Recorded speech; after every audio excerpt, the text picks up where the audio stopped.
Good evening. Call the Washington County Services Committee meeting to order. I have asked J.P. Wilson, co-chair, to lead us in prayer and pledge this evening. J.P. Wilson. Please rise.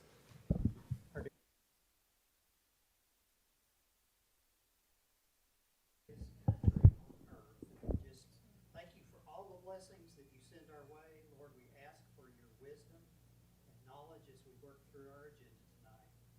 In the name of Jesus, I pray. Amen. Amen. Please join me in the pledge.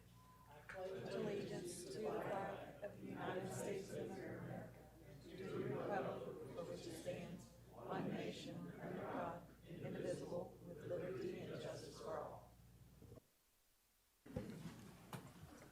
Thank you, J.P. Wilson. We'll move on to the adoption of the agenda.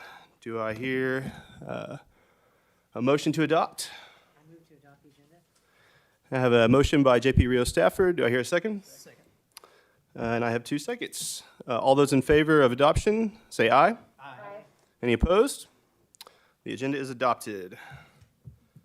First up this evening, we have the Regional Healthcare Jobs and Education discussion. And I will welcome, I've got several individuals here this evening. If you'll come on up and allow you to introduce yourselves. And if we can share a presentation as well.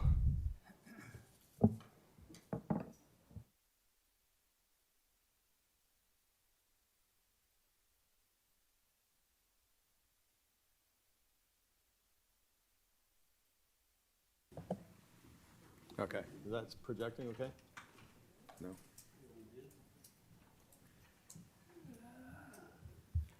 Try, hold on. Yeah, now we're good. Okay. All right, Quorum Court, thank you for allowing time for us today. My name's Jeff Webster. I'm the president and CEO of Accelerate Foundation. With me, I have Larry Shackelford, the CEO of Washington Regional, Dr. Rollins, the CEO of NWTI, and Carol Morales with Upskill NWA, and Justin Fletcher with Accelerate Foundation as well. So thank you for the opportunity to talk with you about really a regional initiative that has taken place here in Northwest Arkansas. So in one sense, I represent our foundation, formerly known as Endeavor Foundation. You may not know the name change there. But I really represent the Northwest Arkansas Council, the healthcare task force of the council, multiple CEOs in the healthcare division, along with Larry here, multiple educators, multiple philanthropy groups. We just had somewhere between 15 and 20 CEOs, mayors, the judges there to talk about this whole regional initiative. So what I'm doing is just going to walk you through kind of what this whole thing is about. And good, you can see it here. So really the purpose today is this really got kicked off, if you talk about workforce development, a long time ago. There's a lot of activity that's been going on. You may remember the governor was here in July and talked about the need for an educated workforce. And boy, the stronger we can get people as far as skills, it's what you need for a growing country, for a growing nation, for a growing state, and for a growing region. People with better and better skills, that drives economic development. And kind of a call to action on how can we continue to respond up here.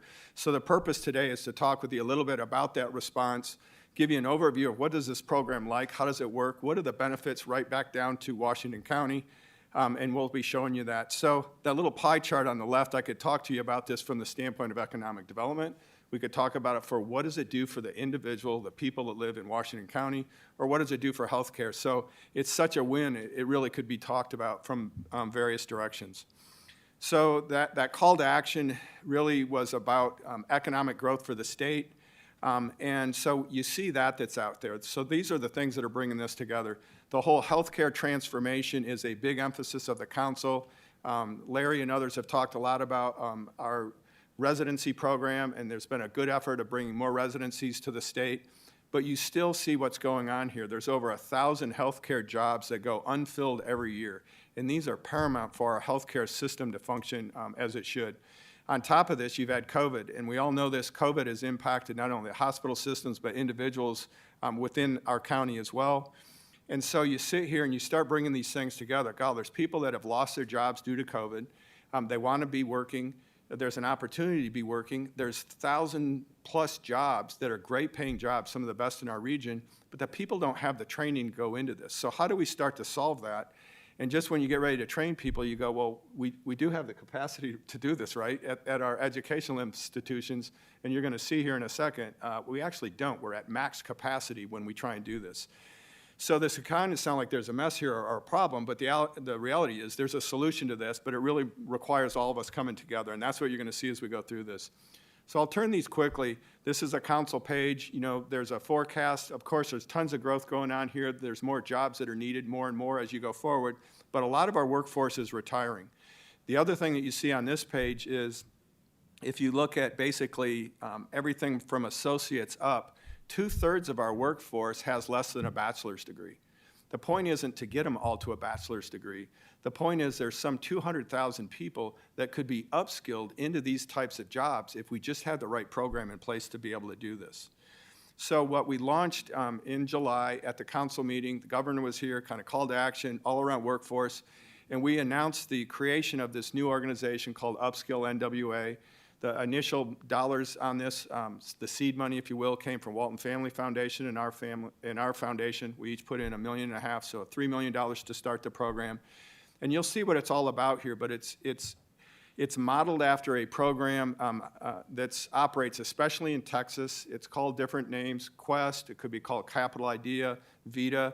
So in San Antonio, Houston, El Paso, in a lot of the cities in Texas, also in Phoenix, in different parts of Arizona, but a proven program that's operated for decades. So it's not just an idea that Jeff's got or something like this, but a program that's operated for decades. It brings together the employers, and you can see what it does under there as far as what are the key jobs, et cetera, that are good jobs, mentors to help, et cetera, help with placement fees. So you're gonna see dollars are flowing from a lot of different people coming to the table here.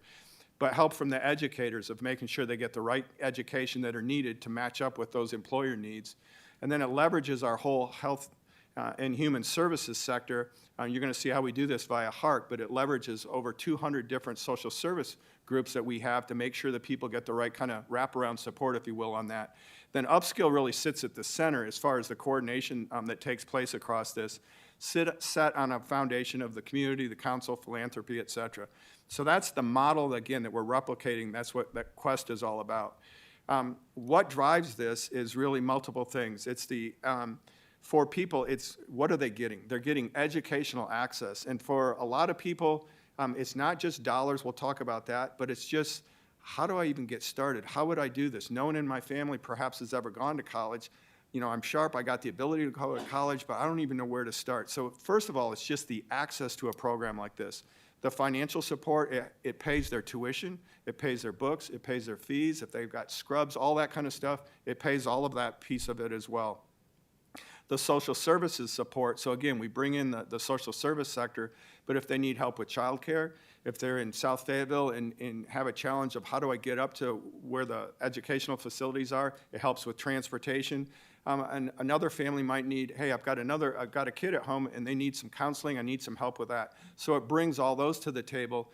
And then at the center of this, again, is the career navigation, where it really focuses on helping them be success. I like what one of the CEOs in Texas said is, you know, our career navigators are taking them by the hand and leading them through, but they got them by the hand. If they got it twisted behind their back, they're gonna do that to make sure that they graduate. So you see real high graduation rates in these programs.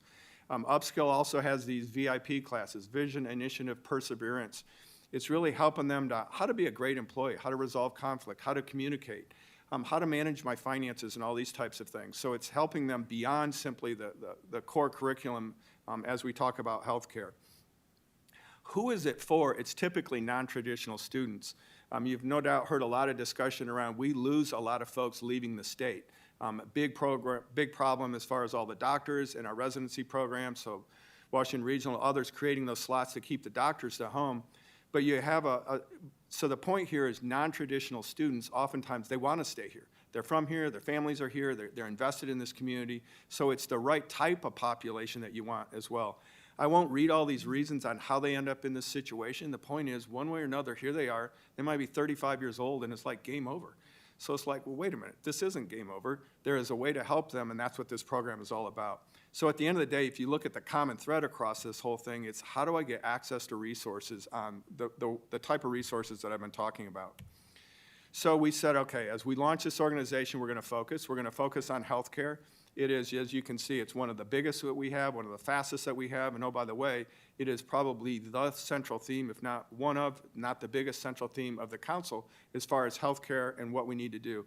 So we said we're going to focus on that. We said it's a big industry here, but really with about 6 phone calls. I remember Larry was the first phone call that I made. I said, here's this program. This is what it could all be about. Here's what you guys are going to have to do, and everybody's going to have to step up and play their role. I didn't even get through, I think, the first sentence, and he's like, we're in. So because of the big need that is here within healthcare. So as much as I talk about healthcare, don't think that that's where it stops. It starts in healthcare. We'll look at IT. We'll look at the trades over time. But again, let's make sure we focus and make sure we're successful and be able to prove this back. So this is a page that came out of that meeting that we just had. So this is from Ryan Cork. So he's really the head of the healthcare transformation at the council.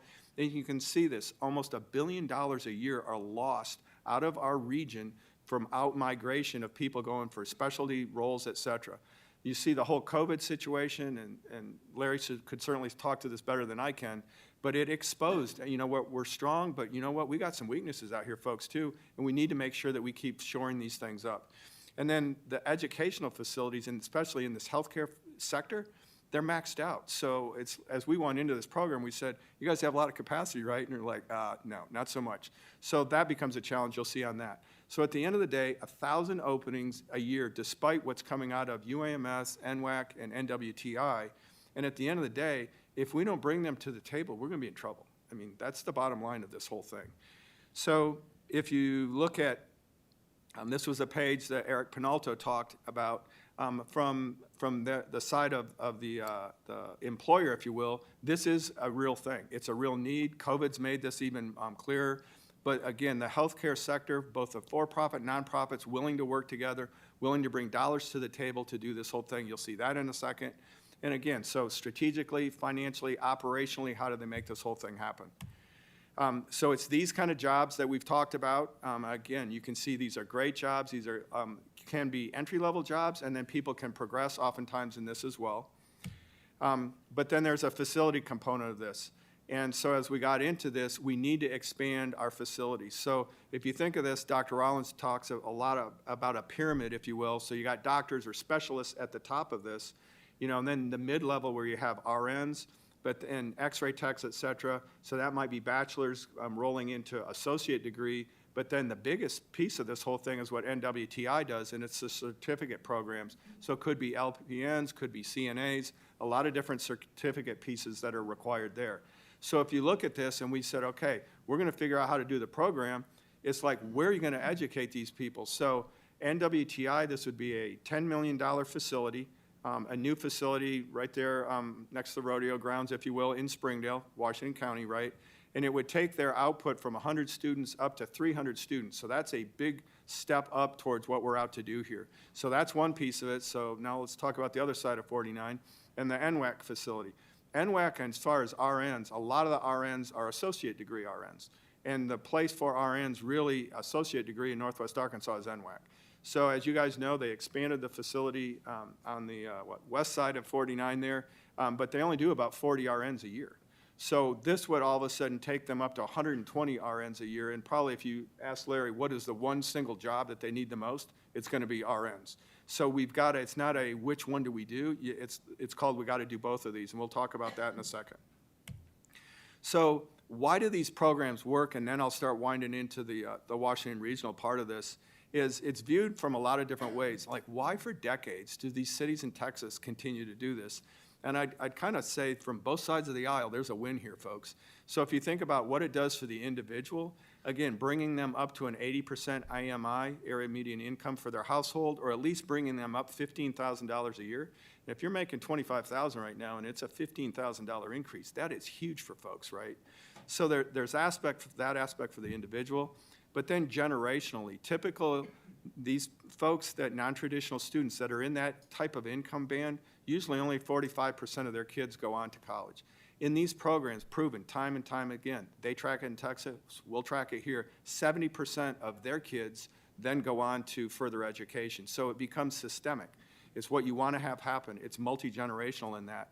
And then kind of for other folks that are sitting here going, you know what, show me the money.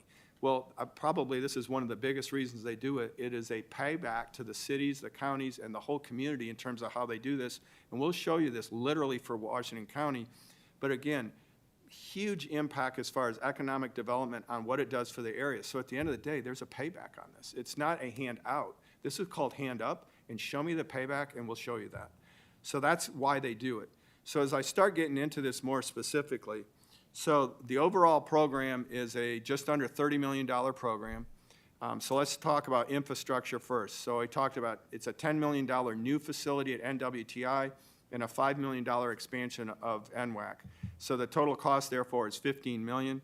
So let's talk about source of funds. So the first $10 million on philanthropy. So our foundation has committed $5 million. The first $5 million as far as making that happen.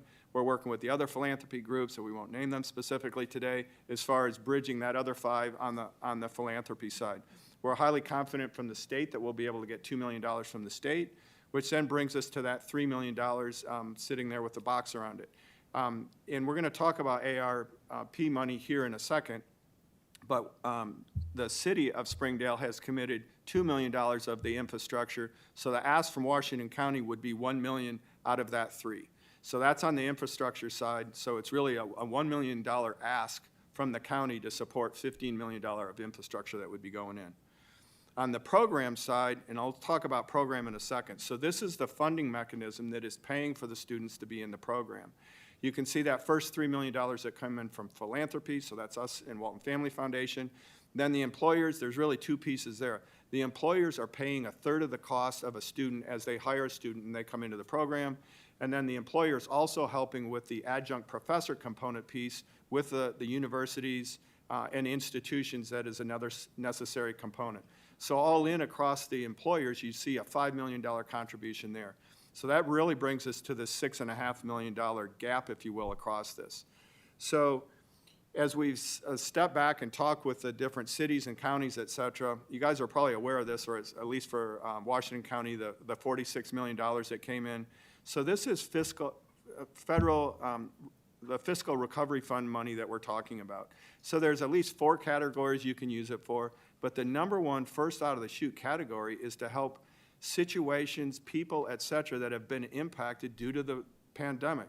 So, you know, folks are gonna, go build a bridge and a road and that kind of stuff, that's great, and you can use it for those kind of things, but the number one reason, this is called fiscal recovery from the pandemic. And you have thousands of people in Washington County, and there's thousands of people, we know who they are, person by person by person, that have been impacted by COVID, have needed rental support, et cetera, both counties, et cetera. So they're real people that need that help. So that's who we're talking about, people that are saying, God, if I could just help me get started in another job. You can hand me money for rent, or you can help me get into a better job and contribute to the whole economic growth of the area. So all we simply did here, it's not fancy, is that's the federal allocation that came in of ARP money. You can see it by city, by county.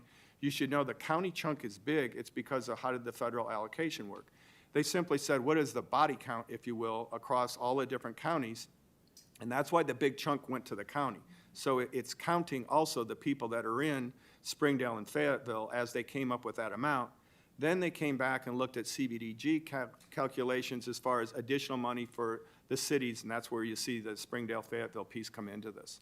So our recommendation was simply that if everybody could put 4% in, and again, you can see the pro rata title, but if everybody could put 4% into this program, we can then fund this program for the next 5 years. So think about that number. Yes, it's a commit today, so to speak, but it's really across the 5 years, if you will. And importantly, Washington County, it's just like a CBDG fund would work. Washington County dollars are for Washington County residents only. So if you live up in Bentonville, we're not going to use those dollars to pay for a Bentonville resident to all of a sudden be in that program. You have to live within Washington County. Already, so I guess another thing I jumped over, in July we said, well, you know what, we're launching this program. We're going to have the first 100 students in the program in January. A lot of folks are going, yeah, right, like you don't even have a staff, no nothing. We said, well, guess what? you know, if you know our foundation, we kind of tend to make stuff happen. And you know what? We're going to make this happen. We will have 100 students in the program. We'll have the technology up and running. We'll have all this in place, and then we're going to hire the staff to come in. So that's Carol's and team are now hired, et cetera. But we already have been out there working with the NWAC, working with UAMS, working with NWTI as far as identifying students that want to be in the program.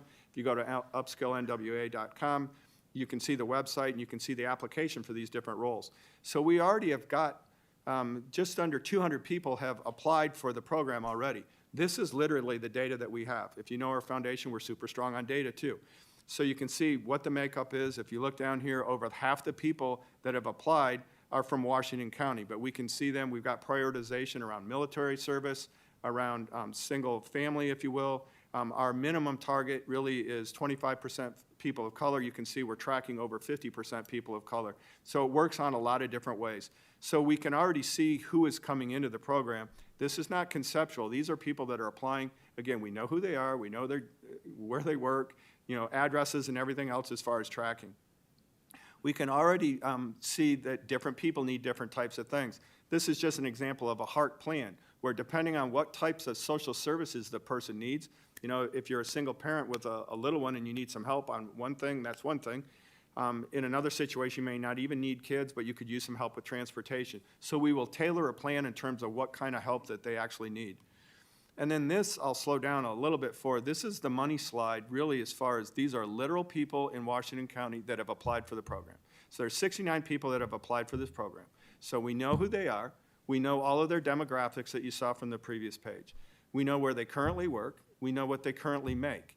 And then we know what program they've applied for. So these blue bars that you see across here, this is what the current salary are of Washington County people that said, can I be in this program? And you can see across that blue piece. If you look at the orange number at the top, we know what the average salary is for the jobs that they would be qualified for once they come through the program.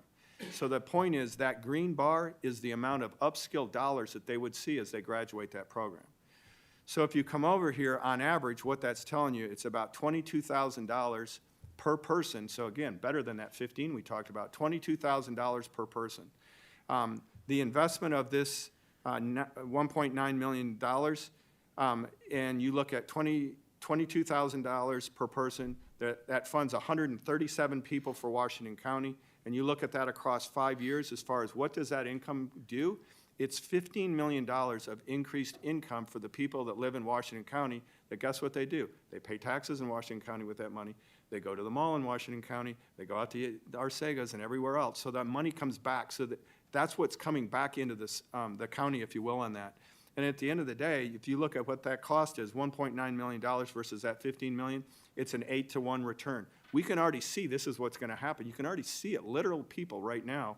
And again, you look in Texas, they're typically 10-to-1. Some of those cities are 20-to-1 as far as return coming back. So we know how to track this stuff, and we'll track this, not just their first job. Well, they track these people for the last 25 years, so we'll track it over time.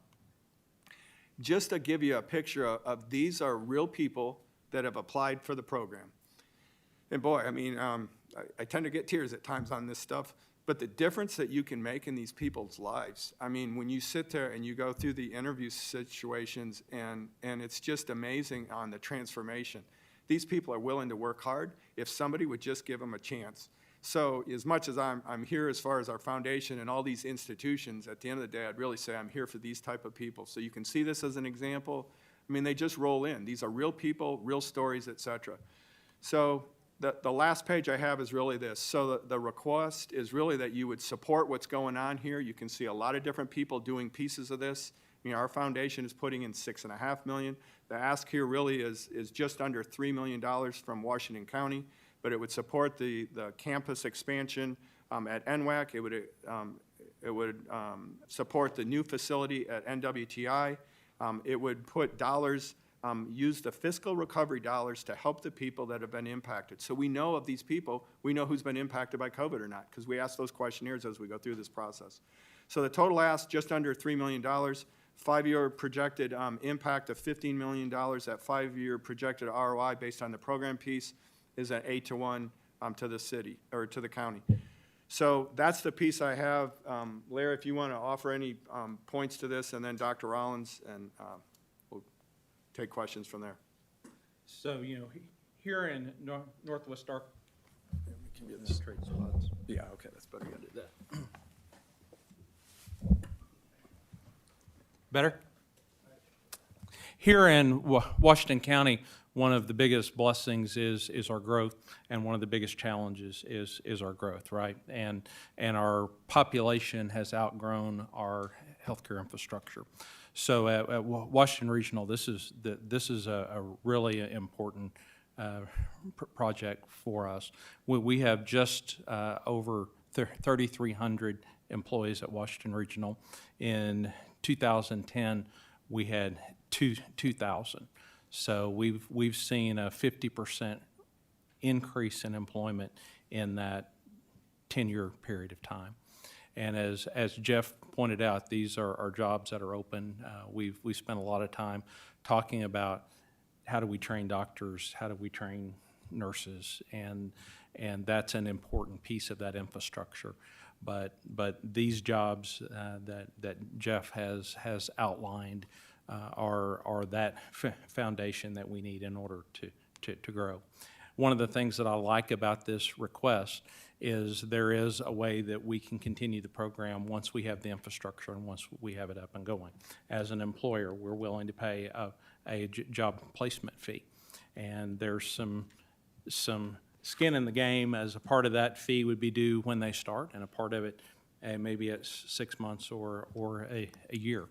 And so that's part of what I am encouraged about is if we can get the support and get this going, then we're optimistic that we already know there are people that want to be in these jobs, want to be trained in these jobs, and we think this will be something we can support moving forward.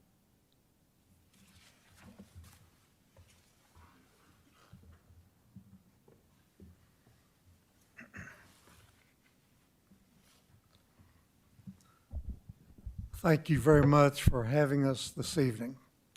It's a real privilege to be here with Jeff and Larry to talk about what I believe is a new model, a new proposal that literally could change the lives of thousands of people within our region. As policymakers, I think what we always want to do is make policies that will help the people. And from my perspective, I've been privileged to be an educator in this region for the last 40 years. And obviously, I believe that continuing education is the best way to do that over time. You've heard a lot of numbers, and you've heard counts about positions that remain unfilled even as we speak today. But we live in an area where the medical community is burgeoning, it's growing, it's expanding, like probably few of us have ever seen before.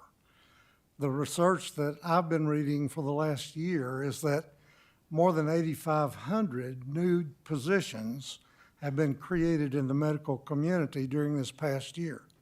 It's really interesting that about 80% of that number are entry-level jobs. And we like to use the term, or I like to use the term, middle skill development, and you'll hear the term upskilling defined, et cetera. That middle skill development idea is somewhere between the high school degree but less than the 4-year degree. So many of these positions are entry-level jobs. Obviously, we want our specialists to do great work, but I think even the most advanced specialists would tell you for them to do great work, they have to have great support people all around them. The niche of the Northwest Technical Institute is that middle skill development piece. We focus on licensed practical nurses. That's a beginning point for many of our nurses, and they do great work. They also, many of them, that's the bridge to the RN and to the bachelor's degree in nursing, et cetera. So I think we're really well positioned in terms of serving this growing medical community, whether it be LPNs or surg tech or certified nursing assistants, and that list goes on and on and on. Again, if the foundation can be laid well, then the specialists who come into the area to serve and our advanced hospitals, et cetera, then have a chance to do their work extremely well. At our school, we're producing about 100 LPNs per year, and I'll just focus on that because of time. With the new facility that we're proposing and that we've done in partnership with the Accelerate Foundation and with our medical community, we can, as Jeff said, more than triple the number of graduates annually. That can make an enormous difference in the healthcare service sector in our community. The facility that we're talking about, again, is a $10 million facility. It's a 50,000 square foot building, but the idea is it provides space that is designed to meet the service needs of those being educated. So I believe, and I expect you do as well, breaking the poverty cycle, making positive steps to better prepare our workforce so they can move toward more advanced jobs is the kind of consideration, the kind of policy development that I expect each of us want to be a part of. From my point of view, this is genuinely a chance of a lifetime to begin to make the difference. I was in a meeting, and we were in a meeting with Mayor Jordan just a few weeks ago, and he was very concerned about the poverty level of Fayetteville. I expect every leader in our region would be concerned about the growing poverty level across the region. Again, education being a great way to address and prepare individuals for higher paying jobs, who again then make their contribution right back to our workforce. And the model that Jeff has described has deep roots. It's once been tested, and we know that we can do it and follow it up perhaps as well or better than those who've been at it for a long time. We all thank you for the opportunity to speak with you this evening. Thank you, gentlemen. Great presentation. A couple questions for each of you, actually, and then I'll open it up to my colleagues on the court, and then those other JPs in the audience. You're welcome to come sit around the horseshoe and ask any questions you might have as well. Mr. Webster, just to recap, the ask for the county is $2.9 million. 1.9 of that is going towards programming, and then $1 million towards infrastructure. Is that correct? Correct. And so that's roughly 10% of the total funding needed for programming, right? 'Cause it's a $29 million ask. Well, the programming piece, if you look back at that piece, the total program, including the 15 for facilities, is the 29.5 million. Okay. What is the timeline on the request? When are the funds needed? Well, we've got students that are already starting in the program in January. So and I'd say two things. One is, are you talking about the infrastructure, or two, are you talking about the program? So, until there's a commitment made on the infrastructure side, Dr. Rollins and the expansion of NWAC can't happen until they've got certainty on that. So kind of time is of the essence on that part. And then we have students that are in the program starting in January on that. The thing I would say on that 1.9 million on the program side, that's a 5-year commitment. So we'd need to know that the money is there, but you as the county can hold that, and we really only need to see it a fifth at a time per year. Okay. If that makes sense. Makes sense. So after the initial 29.5 million, how will upskill NWA be funded beyond that point? Yeah, so basically, you'll still have some support from philanthropy. Basically, the math of it is about a third is paid for by the employers. And then if you look at how is it paid for by in all those cities in Texas and counties, it ends up being supported by the county and the cities. And at the end of the day, why do they do that? I mean, I sat there and said, why do they do that? It's because it works. And there's a payback. And again, we're pretty analytic. We can take you through the payback, but I mean, they have all that stuff vetted by University of Texas econ professors and all this stuff. We've already talked with all them, but you can track it, and it's pretty straightforward, as I showed you in that example of here's what they made, here's what they'll make in the future. And again, as the county or city step back and look at this, they say this is the kind of program that we want to support. So there will be, after the initial 5-year programming, essentially an additional funding request from the county. But the good part, as we looked at this, is, how do you think about fiscal recovery dollars is we said, and again, with all the mayors and other judge as well, this is using money that kind of none of us saw coming. And so, you know, this is a program that, well, Texas had success, and I'd like to think we could do better. But you know what? We haven't done this before. So why don't we take a small amount that each of us received, 4%, and use that across the next 5 years, get the data, and let's see if this thing actually works. It works for them, let's make sure it works for us. And then I think we're gonna be able to come back and talk to the city or the county and say, here's the data, here's the results, do we like these results or not? Sure. Very good. And then I know, obviously, the focus on the upskill program is for the essentially non-doctors, right? It's RNs, technicians. From your point of view, how do you see us filling the gap for the need for just medical doctors? Well, I think Larry might be better on the doctor part of thing to speak to that, I think, as far as residencies and that type of thing. So we're in a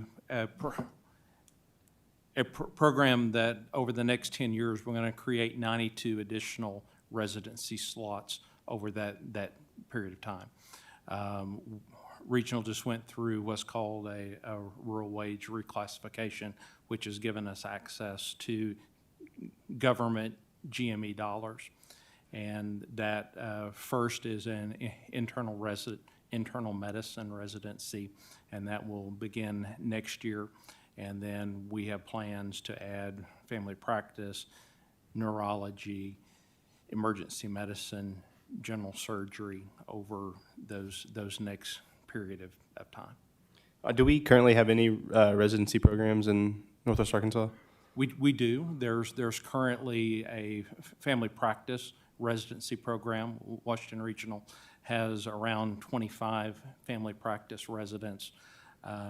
Northwest and Springdale has around 8 family practice residents, and then Mercy and Rogers has an internal medicine program that they've gotten underway over this last year. Okay, good. So you kind of touched on this before. You talked about the need for RNs and technicians at Washington Regional. Do you know offhand how many openings you have that you're unable to fill today on just between the RNs and technician roles? So of our workforce, almost 2/3 of that is people that work in a patient care, a direct-to-patient role. It ebbs and flows, but we probably today, if you went on our website, would have 300 to 350 clinical jobs in that area that are open right now. Wow. Thank you, sir. And then one for you, Dr. Rollins. At the Northwest Technical Institute, are you currently at capacity for students? Are you having everything filled today? We're currently preparing about 100 paramedical students annually. We're placing virtually 100% of those students each and every year. The really exciting thing about this program, this plan, again, is to create space that's really suited for today's medical needs, but to expand that space so that we can virtually triple the number going into the workforce each year. And I think through the partnerships that we're developing with Larry and other medical providers, and we can't lose sight, the major hospitals are represented today, and their positions are certainly heard, but think of the hundreds of clinics that exist across our region, et cetera, serving the needs of our people. And again, so many of our entry-level workers will begin there. Many will stay there. Others may migrate upward into the system and meet the needs of our major hospitals. Very good. I'd add one thing to that too, as we go through the numbers, what's been awesome is across, we started with the 6 major hospital and medical facilities, and then UAMS, NWEC, and NWTI. And all of the leaders gave us a person as far as on a working team. So we've been able to sit down, all right, how many openings do you guys have? How many openings do you have? How many do you have? What's your priority versus yours? And sit down and then turn around on the educator side of, all right, can you make more of these? How about more of these? How about more of these? And that's where you start seeing the crunch all of a sudden. There's not enough capacity to do that on that side. But then the sustainability part comes into this as we talk with Carol coming into her new role. I always say, you know, if I had a pencil here, if you start making people that make pencils, well, and guess what? Larry's going to say, I don't need any of those. So as long as we stay close to the hospitals, and what do you guys need? Oh, now they're full on LPNs, and maybe it's a little shift over to phlebotomy, tech, et cetera. As that moves around, then we keep making sure we're getting them what they need. They're going to, of course, they're going to want to be paying this placement fee, if you will, because you're getting them what you want. So that's another important part of it, but we've already got a great working relationship across all those groups. Very good. I will now open up to members of the committee, and then JP, Madison, Lemming, Usry, Deacons. If you all have questions, please feel free to join the horseshoe here and ask those. But JP Simmons. Go ahead. JP Hires. Thank you, Mr. Chair. Hi. Thank you so much for your presentation tonight. I'm a big fan of what you're doing. I would definitely rather spend $2.9 million in something that's going to benefit our community than expanding the jail. And I know it's not an either-or situation, but I really like what you've got going on here. I can see like how you've done a lot of work and how a program like this would benefit not just like the community as a whole, but like I know individuals. I'm a teacher. I teach high school, and I can see how this would be very beneficial to individuals within the community as well. I have a kid who's at NWTI right now in a welding class right this minute, and another one who just got her phlebotomy certification and it wants to go forward in the medical field. And I like how connected you guys are to the actual real problems that a lot of struggling families are dealing with. Particularly, you talked about childcare needs, transportation needs, and even just coming up with the funds to get yourself into school when you're already in poverty. And these are things that I see on an individual level through my work and through my own family as it is. I do have a couple of questions for you guys. I wanted to know, will this program be open to people that have felony convictions or criminal convictions? Is that? So the key piece will be the requirement is as they go into, it's less about the education part and more on the employer side. I hate to put it that way, but it's like, what are the employment requirements that are in place? So if there's a situation where a felony means that you're not eligible for a position, Right. Then that would kind of eliminate a person for the program. Okay, So. makes sense. The other question I had is, do you have any plans, or is there any piece of this that will help address some of the mental health crisis that we are dealing with? So, well, the thing I'd say on that, that can be depends on, I guess, maybe what version of that. Do you mean for the student and their family, or just what's going on as a fallout from COVID, et cetera? What I see is a real lack right now of mental health professionals that are available to people.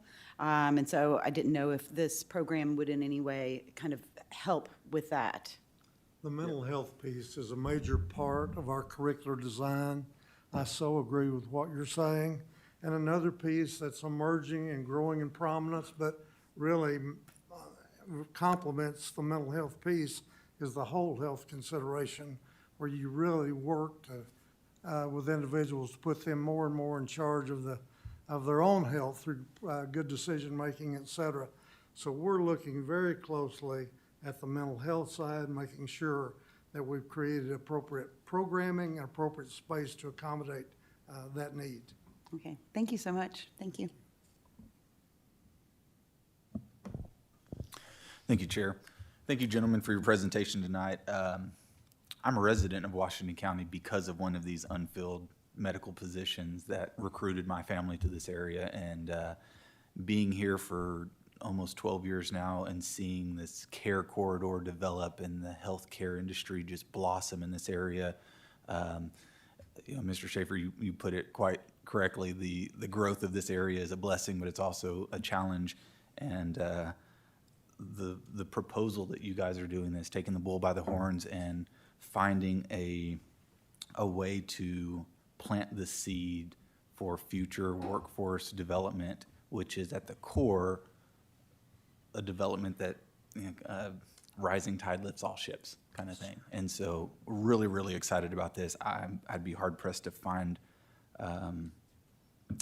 my core throughout all of the ARPA funding and the many asks and considerations we've looked at is how do we find something that is most impactful and sustainable? And we've seen a lot of things that meet one or the other of those criteria and a few things that have met both. But this, by and large, meets both of those, and I'm super excited about it. So I'm in full favor of passing this to the quorum court with the do pass recommendation.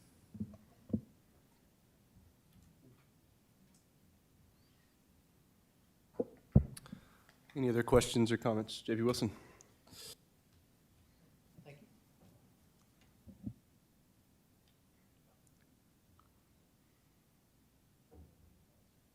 Thank you, Mr. Chairman. The thing I was going to ask for is if we could get a copy of this for all of the quorum court members. We went through it pretty fast and a lot of details, so I'd like to see a copy of it go to all members of the quorum court. I see heads nodding, so I assume that won't be a problem. J.P. Pond? Well, like this immediately the red light comes on when I push my button. That gives me a lot of power here. Hey, does this, and I'm just wondering, not to have this ordinance or this presentation have any setbacks. Does it need to go to finance and budget before it goes to the full quorum court? I would assume so, and we don't have an ordinance as of today. So Okay. this evening was just a presentation, So so I think we would need, That would be the next stop, I would assume. yes. Okay, thank you. J.P. Rio Stafford? Thank you, Mr. Chair. I don't really have a question, but I just wanted to say that I think this is a really great idea. We have a worker shortage right now, as everybody knows. Lots of employers are seeing this across the board. Even us here at the county are having a shortage right now. Getting people back to work is a major issue right now, especially, there's especially an acute problem with getting moms back to work, and that's where the child care component. So I'm glad you all talked about that, because that's a major issue right now, and getting folks back to work, getting people who need jobs connected with the jobs that are there, and making that connection, I think, is like a really crucial piece of what needs to happen. So kudos to you all for coming together on this and putting this together. Actually, I did have one question I thought about. I know this is not here in Washington County, but there's the Whole Health Institute up in Bentonville. Is that a part of this or connected to this in any way? Yeah, well, we probably all grabbing for the mic on different dimensions, so I'll be brief. So I would say absolutely yes, on multiple fronts. So one, when we talked about those VIP classes, that vision, initiative, perseverance to help people, first of all, Whole Health has a program that Dr. Rollins alluded to, which is kind of a take charge of your life. So our career navigators that are part of Upskill have already been trained in that approach, and they'll be incorporating that into that weekly training on that part. So that's kind of more for think of the participant as the individual. But then also there's the actual clinical side of things. And so there's collaboration meetings that have taken place between NWTI and Whole Health, and Whole Health with NWAC as well, as far as how do they sit down, and you have to kind of go program by program and say, all right, well, could this module be incorporated and this module incorporated? So those working sessions, we're already facilitating one coming up here in about a week. That's taking place as well. So Whole Health has been very involved. You guys will probably have different vantage points on that as well. The idea of whole child education has been a part of the educational vernacular for years and years and years. The whole health picture really complements and comes right alongside that whole health piece. We're currently involved in a pilot with the Whole Health Institute.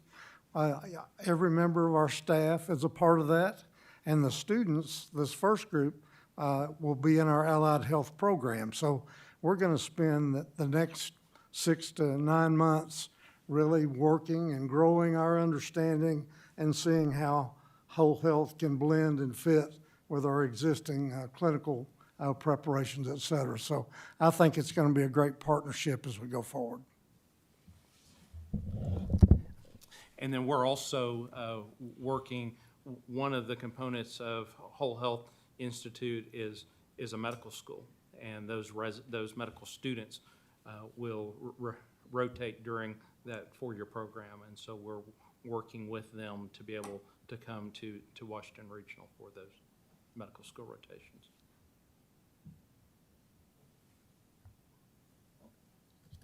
JP Dennis. Thank you, Mr. Chair.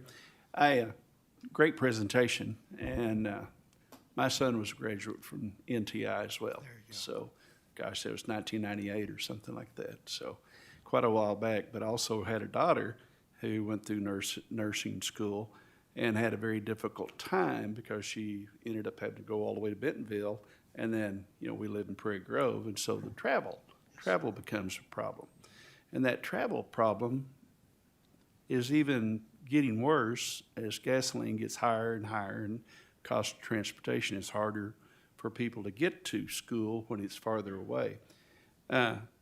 Is there any way that you could use the public school system to help educate these students?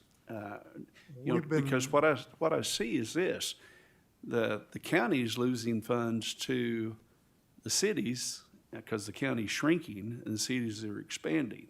So we have less money to work with, and so we have to spend it very wisely.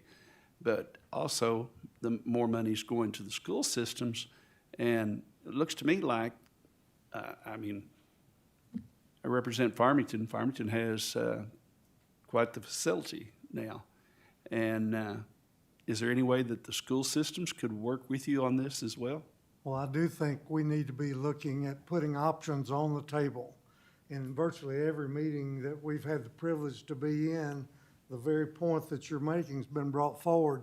So it is a real need, and I think as part of the support system that's coming forward, that is being considered at every vantage point. We're just going to have to develop partnerships that give all of our people a great chance to take advantage of these learning opportunities. Very good. One other, if I may, how are you going to guarantee that, though, it's just a natural type thing. Otherwise, the county does a lot of training to get people prepared to do their job. And then we turn around and we lose those people to another construction company, quote unquote, that takes those employees because they can make more money. So what's your guarantee that those graduates will not follow the money and go elsewhere? Yeah, so there's, as part of the whole process that you go through selection, you're looking at folks in different ways. You've got this thing called an AccuPlacer, which is looking at, the more academic qualifications to go into things, et cetera. But then the upskill team is also interviewing folks just on the grit and determination and those types of things for qualification. So that's great on qualification. But then as they go through this whole selection process, it's a pretty big deal process they go through. But they actually are signing a contract between upskill and that student that they will work for that employer for 2 years coming out of that program. So, otherwise there's payback pieces that are included in that as well. So, can you hold somebody to the hard, force them into something like that? But there is, contracts are create commitment, if you will, versus create litigation. And in this case, I would say they create commitment. And boy, the commitment, and you hear these stories of what the people are, hey, I have no problem with staying with this for 2 years. I just never thought I'd have this kind of opportunity. When you hear the stories of these people, it's hard for our career navigators to not be in tears every single time when a person is coming forward. So, and that's a powerful part about this. They're non-traditional folks that want to stay in Arkansas. So, we also have kind of problems with, here comes a kid from Dallas that goes through a nursing program or something like this, and then when they get done, they go back to Dallas. So that's great, we educated them, but they're gone. But they're not from here, their family isn't here, et cetera. So there's a powerful part about the people being from Arkansas. They're non-traditional, they want to be here, they just want to have a chance. So, but there is a commitment. It's a contract that they sign across that. So It's more about commitment than litigation, though, so. Well, thank you. Sounds like you've already addressed it and Well, thought about it, so. What good to you're hear that asking you me have. is I don't want you to think, well, Jeff thought of that, because no, he didn't. What we're doing is, well, we're taking, how does it work in Texas? They've done it for 20 years. How does it work? How does this work? How does this work? Okay, and we always say we're gonna adopt and then adapt, because we're a little different here, but that's where we pick up a lot of those things on how it works.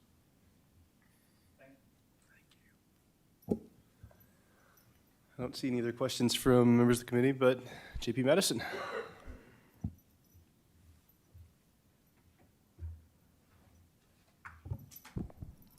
Thank you, Mr. Chair. I was curious about the criminal convictions.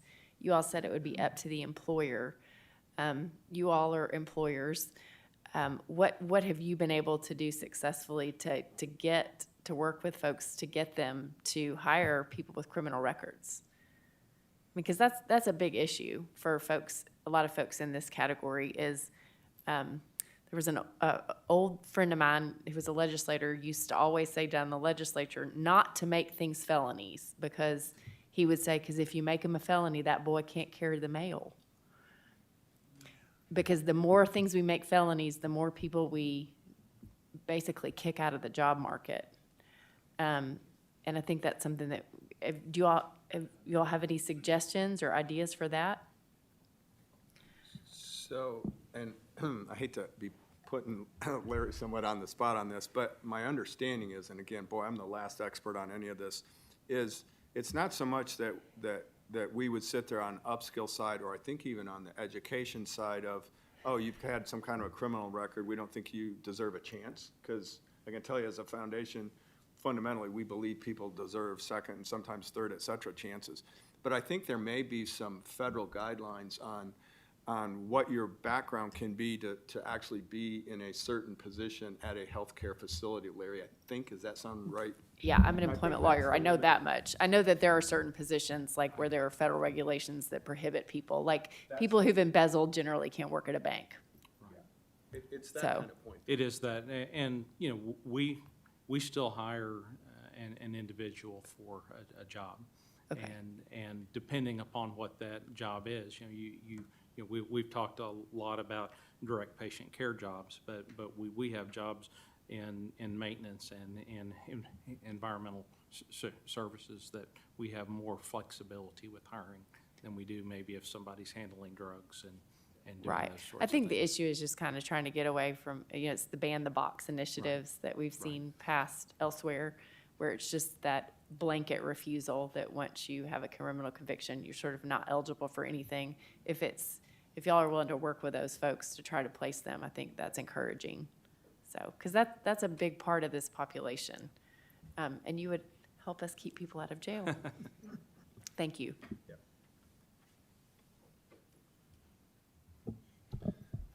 JP Essery, the floor is yours.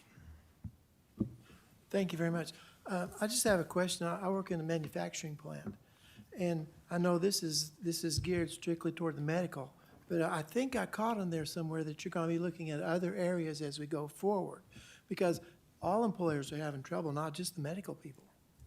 Yeah, so, couple things on that. If you look, again, at those programs in Texas, I would call it really three areas. They have medical, they have IT, if you will, and that means various things, and then they have the trades, which is what you're talking about. So they're at least 10, if not 25 years ahead of us. So our intent is, yes, to expand into those other areas. But in the first few years, we'll stay in healthcare, namely because, you know, we want to make sure we stay focused. We want to make sure we're successful. We've got metrics set up as far as what defines success for Dr. Rollins, what defines success on the employer side, on the community side, on the upskill, so Carol's piece of this, et cetera. But we want to make sure this thing works, right? So it ought to work because we're replicating something that's proven. So that's where we're a little careful to, the other reason we started with healthcare, you should know, is, again, with 6 phone calls about, you got the big medical ones on board, and the commitment right from the beginning of, hey, you're going to pay a third of this program, and Larry's nodding his head going, I don't even know what a third means, but I'm like, look, we won't hang you out. It's going to be reasonable, but okay, we can do this. And when we think about some of these other things, you know, you've got to get the core group. So you can do it, but man, if we talk about IT, everybody hires IT. So now I got to get 500 people on that phone, not just 6. So yes, we want to go there. We're kind of anxious to go there, but let's just make sure that we can come back and prove what we told you guys were going to happen. Here's the facts, here's the data, we're going to track it, and this thing works, and there's no reason it shouldn't work in another sector too. So that's our thoughts, yeah. Thank you very much. Very good presentation. Thank you. Bill, I'd love to tell the story, and I know Jeff's heard yeah. it about 100 times, That's good, I I know. guess, but we were in a meeting with representatives from Children's Hospital, and the focus was on allied health, and they were phenomenal. Dr. Rollins, we'll be a partner with you in every way to build our allied health program, whether it be LPN or Surge Tech or CNAs or whatever it might be. But Shannon Hendricks, the chief operational officer for that hospital, said, Jim, we're just as interested in those in HVAC. We're just as interested in information technology. And she went through a whole litany. So from the perspective of the life of a school, if you can build rigor and relevance and relationships into the delivery system, you touch one system, but you make the entire program more and more appealing, which then touches all of the industrial growth across our region. So there's so many wins in your question, so many wins in this proposal that can help our region grow and be more and more productive.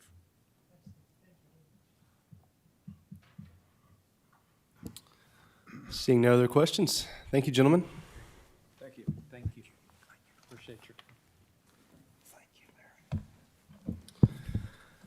Item number 5 on the agenda is an ordinance appropriating $4.7 million from the American Rescue Plan Act Fund 3046 to pass through payment line item in the 2021 American Rescue Plan Act budget for the Washington County Rural Fire Association. JP Willie Lemming's name is on this ordinance. I'll ask JP Lemming if he wants to come up and expand on that. And then as a reminder, this ordinance was tabled at the October County Services Committee meeting as we looked into a potential application process for American Rescue Plan funding. And I think this is timely as item number 6 on the agenda also touches on the same concept. And as we just talked about more American Rescue Plan funding opportunities just before this. So JP Lemming. Okay, thank you, Chair. There was supposed to have been an amendment here from Brian Lester today. Yes, I'm sorry. I failed to mention that. The total dollar amount has been amended from $4.7 million to $5,392,750. And I have copies for the court here as well. So I'll pass those around now. Everybody's aware of what this is for? Is that It should correct? be, yes. Okay. Does Butch, do you want to talk any on why it was tabled? Basically, I tabled it because I had nods from some of the board that was ready. They were needing some time to make some corrections, and I believe in this amended ordinance that's been passed around, maybe those have been made.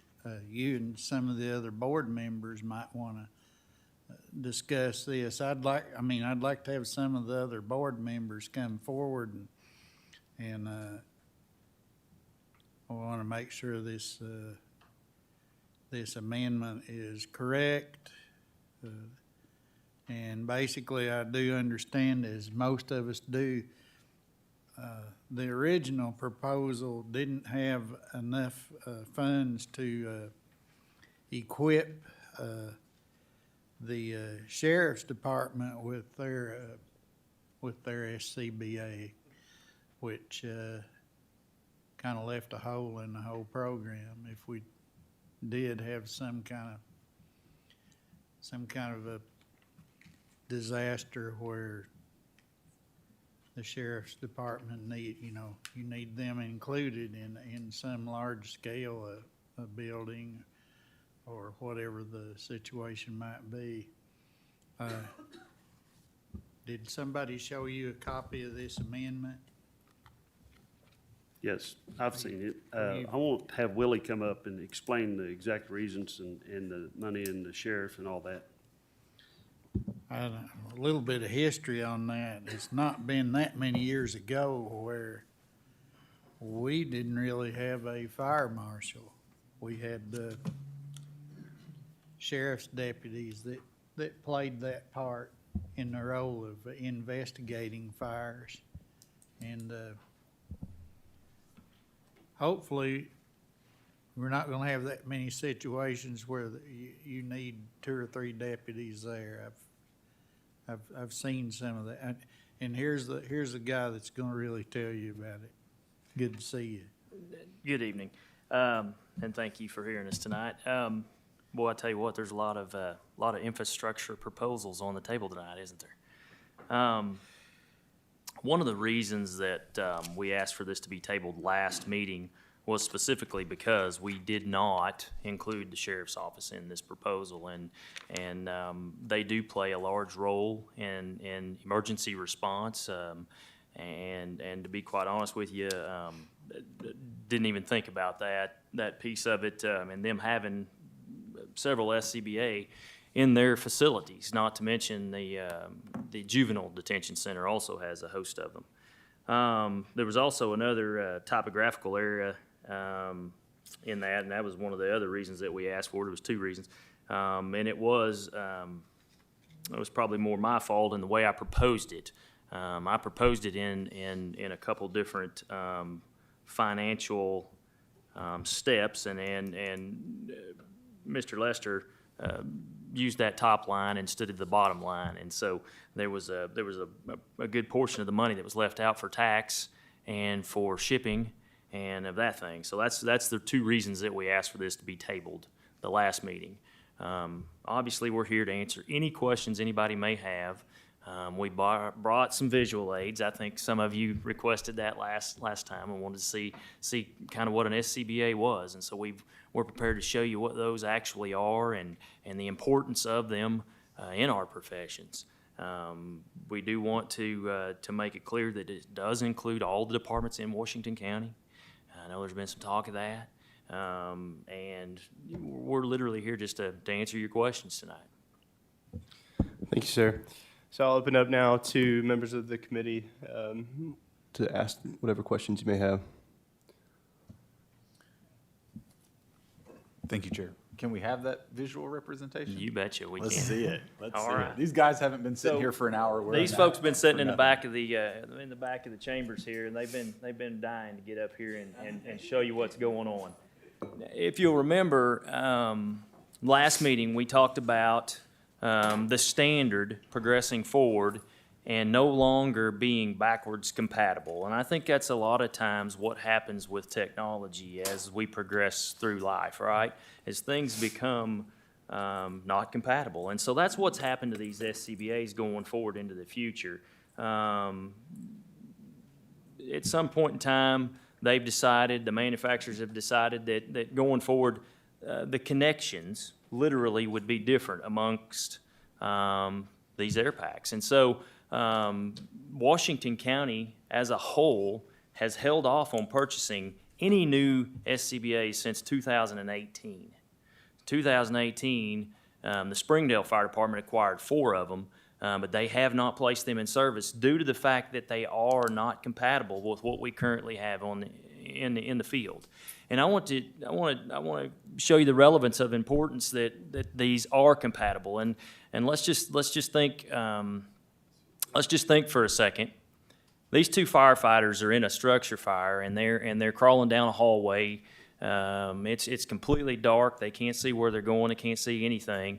And one of those firefighters gets into a situation where he runs low on air. As you can imagine, that smoke is superheated, and one breath of that, they're no longer viable subjects. They're completely, their lungs are literally cooked at about 250 to 300 degrees air. And so what these SCBA have is a component on them that's called a buddy breathing system. And so if your buddy gets into a situation, you can hook your air supply to his air supply. And so with the eminent wisdom of these manufacturers going forward, they have made those fittings proprietary across all brands. So it really, the brand is irrelevant. What they've done is they've not made them backwards compatible either. And they did that at first. We always think, well, why didn't you make them compatible with the other ones? Well, there was so many different fittings on the market. Every manufacturer had its own fitting that they found it was important to standardize that fitting going forward. And so that's what they've done, is they've standardized these fittings going forward, where these air packs only are compatible going forward with each other. Brand is not specific.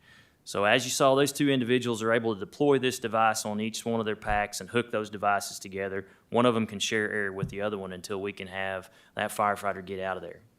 I think the question came up of, we're dealing with ARP funding and it's COVID related, right? These SCBAs are not only specific to fire, right? They're not only specific to fire. These are respiratory protection devices, right? They're for IDLH atmospheres, which is immediately dangerous to life and health. So any kind of atmosphere, that may be a, JP Dennis has asked if the other JPs want to see how these Come up and work. see They're them. welcome Yeah, to come yeah. sit around the And horseshoe. I'll tell you what, you're more than welcome to try them out if you want to. Deacons, I know you're dying to try this out, so. What's that? Yes. Hey, Willie. Yes, sir. Also talk about the computer system, tracking system. Yeah, we'll get into that in just a second. But these SCBAs are for any kind of atmosphere that could be dangerous to your respiratory tract. And so obviously, we don't think that a pandemic, a respiratory-driven pandemic would be a problem, but these things protect their respiratory systems for that as well. And so they don't only, they go across both spectrums. They support infrastructure for public safety going forward that we can use on a daily basis, and they also support infrastructure going forward for pandemics or anything that's respiratory-driven. One of the things that JP Lemming has asked me to explain is also with this proposal, we've proposed an accountability system. And so let's pretend like the air pack or the SCBA is a byproduct, right? That's a plus that we're going to get out of this. But really what's really nice is we're going to have the ability to account for firefighters. So it's two systems coming as one. And that's one of the integrations that they've made that is a positive going forward. That SCBA integration accountability system will allow us to track firefighters across jurisdictions. It doesn't really matter. As I told you in the last meeting, jurisdictional boundaries and lines, they're not near like what they used to be. There's no fine defined area where Fayetteville Fire Department responds or Lincoln Fire Department responds. They all respond together. As a matter of fact, over the holiday weekend, there was about 4 structure fires in Washington County. It was a busy weekend. And so during those 4, 3 of those were automatic aid calls. And so what that means to us is they involved more than one department. And so 2 of those fires were inside the city of Fayetteville. And 2 of those fires one of them received a Weddington Fire Department, which responded into the city of Fayetteville, and the other one was a Wheeler Fire Department call that they responded into the city of Fayetteville. And so as you can see, everybody relies on each other anymore. It's just because I believe they spoke a minute ago about growth. And I mean, it's everywhere. Growth is hard to overcome. And so the fire departments in Washington County have experienced that same issue. I mean, growth is overcoming us. Very good. I know Rio Stafford had a question. Thank you, Mr. Chair. I had a few questions. What's the lifespan of the new devices? So, believe it or not, the lifespan of those things is a relatively long lifespan. And so one of the things that we like to look at these programs when we look at funding with the ARP funds is I think you guys said one of the things was you like the sustainability of the program. And so the lifespan of those SCBA is 20-plus years. Going forward, the manufacturers have placed lifetime warranties on those products. And that's a big deal. I mean, that's huge for all of the departments going forward. I mean, where it was costing us, I don't know, $2,000 to $3,000 to have one repaired, now, going forward, there'll be zero cost to us to have it repaired.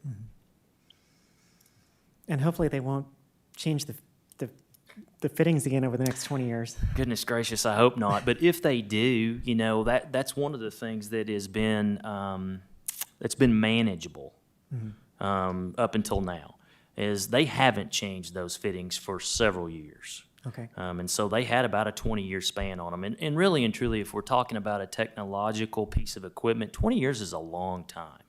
20 years is a long time. I mean, I drive a 20-year-old car, but a lot of us don't use a 20-year-old cell phone. So, Yeah, okay. Out of the, 5 million-ish that's in this, how many, maybe I missed that, how many of the devices would that be able to approximately purchase? 300 of those devices would be Okay. purchased along with the accountability system and what we call a tracking device. So in the event we do have a lost or downed firefighter, we're able to track them and hopefully come into a location where they may be. And would that would cover all the rural fire departmments in the county? Or? Covers every department in the county. And so, Okay. like I told you earlier, jurisdictional boundaries, I mean, it has to cover across all departments because each one of those departments rely on each other anymore. Okay. And then how would this work? Would they actually be owned by the individual agencies or? No, they would be owned by Washington County. I see. Okay. Okay. Yep, the county would retain ownership of the product. And I'll let John. Oh, he's going to run away. But yes, we currently have product out there floating around at the fire departments currently that is owned by Washington County. As a matter of fact, you recently passed the radio proposal, for public safety radios, and those will be owned by the county and issued to the departments. Okay. Is there any chance that some of the cost could be supplemented by grants? So there is, and a lot of the cost will be supplemented by grants. This is a small Okay. portion of the cost. I see. And anytime you put the word firefighting on a piece of equipment, it gets extremely expensive, and there's multiple fingers or facets of that particular product. And so what you see here is one piece of a large component. The air pack itself, there's a bottle, there's a mask, and of course they sell all of those separate. and more so, there's a component that fills that, and that bottle has 4,500 psi inside of it, so it's ultra high pressure. And it takes a special air compressor that not only filters the air, purifies the air, but it compresses it to a super high pressure for us to be able to fill that. Those things are running about $60,000, somewhere between $30,000 and $60,000 a piece. And so there's multiple departments within the county that have purchased those or that will have to purchase those to be able to fill these components. Thank you. JP Simons, I see you. I do want to see if anyone wanted to make a motion on the ordinance or on the revision to the ordinance. I've got a couple more questions. I do. Okay. JP Dins. So I probably won't say it exactly right, but yes, I would like to make a motion that we accept this ordinance with the amendment and pass it on to the full core, or to the Finance Committee for consideration. I second the motion to pass this on to the Budget and Finance with the amended number, which is $5,392,750. I have a motion and a second. I'll go ahead and let JP Simons ask your questions, any other questions of the court, and then we'll call the question and vote on it. Thank you, Chair. Willie, I know we touched on this during your first presentation, but the disbursement ratio between the municipal departments and the more rural particularly the volunteer Mm-hmm. departments, those that are probably less likely to ever be able to afford some of these more expensive units. That's correct. And you were talking about the equipment needed to pressurize those systems. Is that the Cascade truck, I think you mentioned? That is correct. Okay. Yeah, it's a cascade system, yes. Okay. And there currently are and will be additional needs for those? There will, and there's several locations that those are currently at inside of Washington County, specifically a host of them at the Fayetteville Fire Department. I think we have 4 of those currently in place for use by the county. We also have mobile air cascade that is portable and can go out on the scene and fill the bottles. And that's obviously available to all of the departments. Would that be part of this? Sir? I'm sorry, would that be part of this ask? That is not part of the funding of this ask. Okay. That is part of what the other departments will contribute to this project. So like I said, there's a lot of pieces to this project, and it's not just buying the SCBA. There's many other pieces. There's a training aspect of it. And there's 2 training facilities in Washington County that totaled probably about $3 million worth of training facilities, and one of those is at Fayetteville, and the other one's at Springdale. And so those are staff training facilities that provide the training for use of these things, and then they provide it to all the departments in the county. So as you see, each department has a specific role that they play in this. It's not just the smaller departments. It's everyone coming together as one. I guess the crux of what I'm getting at is ongoing maintenance and the additional systems needed to make this operational long-term. You mentioned Washington County will technically be the owner of the equipment, but will those maintenance and pressure testing and cascading equipment, So all one of those the- will be one of the- covered by other departments on their dime? One of the things that's unique about the respiratory protection systems, regardless, like I said, of what brand they are, most of the departments, I'll go out on a limb and say all of the departments are extremely diligent about maintaining those systems. One malfunction of that system equals a dead firefighter. Simple as that. And so those systems they're pretty near and dear to their hearts. And so you may wear tattered gear, but you will not use a tattered SCBA. And so everybody is really, really good about taking care of that particular piece of equipment. One of the things that will be nice is we will be able to ensure that happens. I mean, hopefully we have a better hold on accountability for those particular systems, and we are able to track them. One of the unique features across the specific brand of Scott that's used here is they actually have a computer-based monitoring system. So you're able to, when that SCBA is turned on, you're able to data log it, if you will. It actually logs onto an IP and data logs into the system, so we'll be able to see the last time it was tested. We'll be able to see the capacity that's currently in the bottle, the battery level that's in the batteries, so that we can ensure that maintenance across Washington County is achieved. Couple more questions. You bet. Going back to the disbursement ratio, Mhm. I know we touched on that initially, and forgive me if We that didn't. was part of your presentation, and I failed to recall that.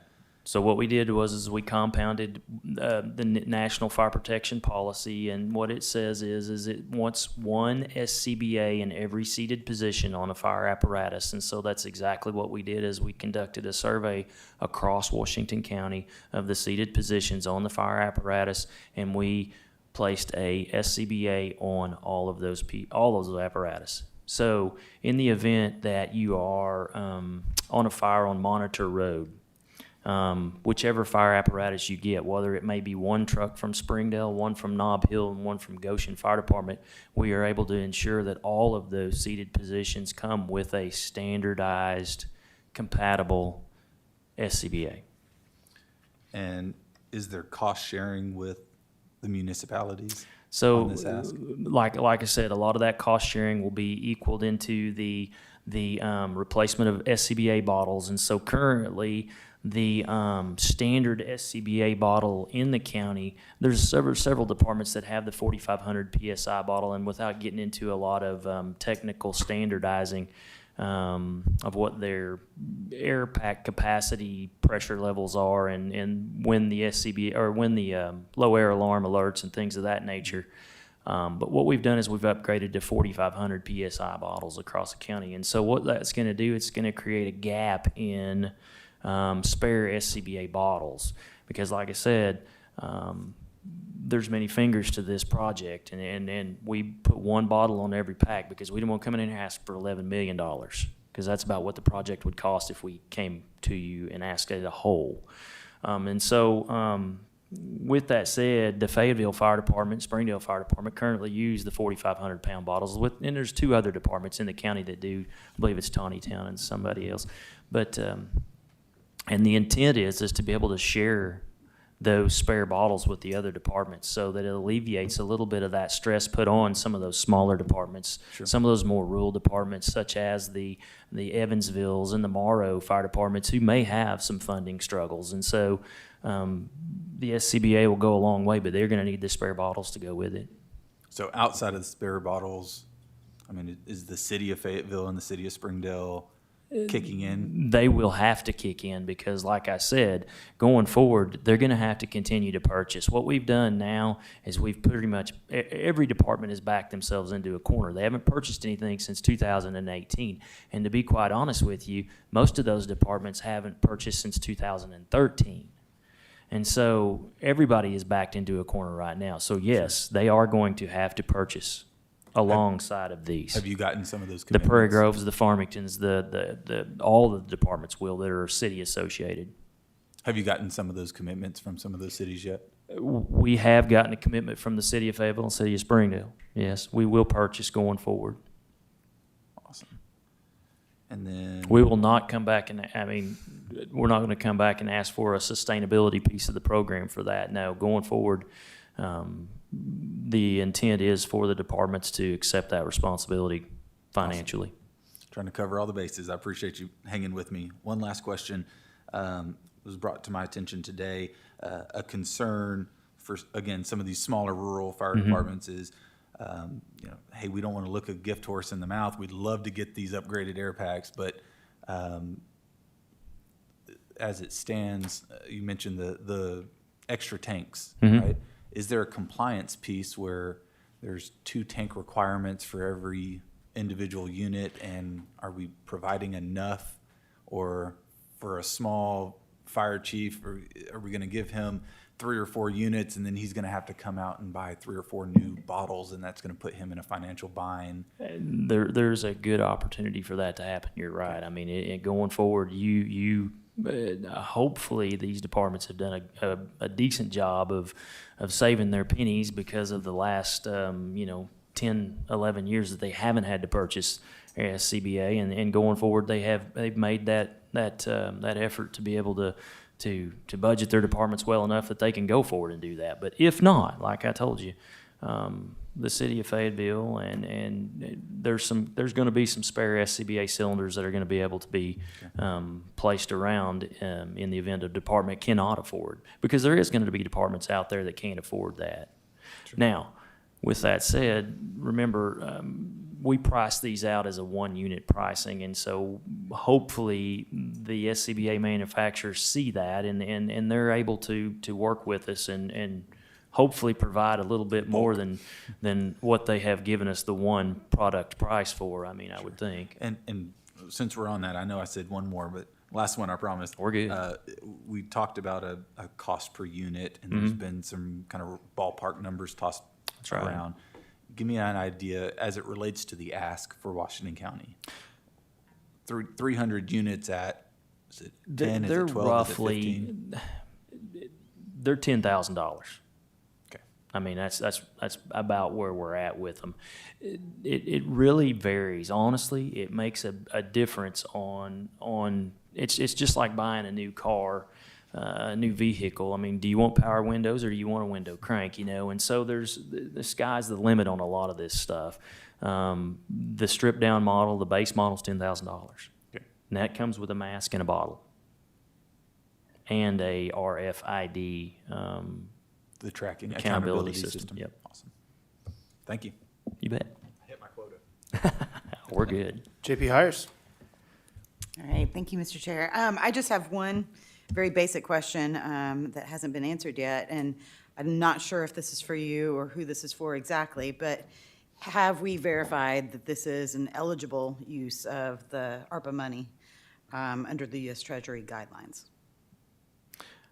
I am going to defer that one. I believe that probably should be answered by the county attorney.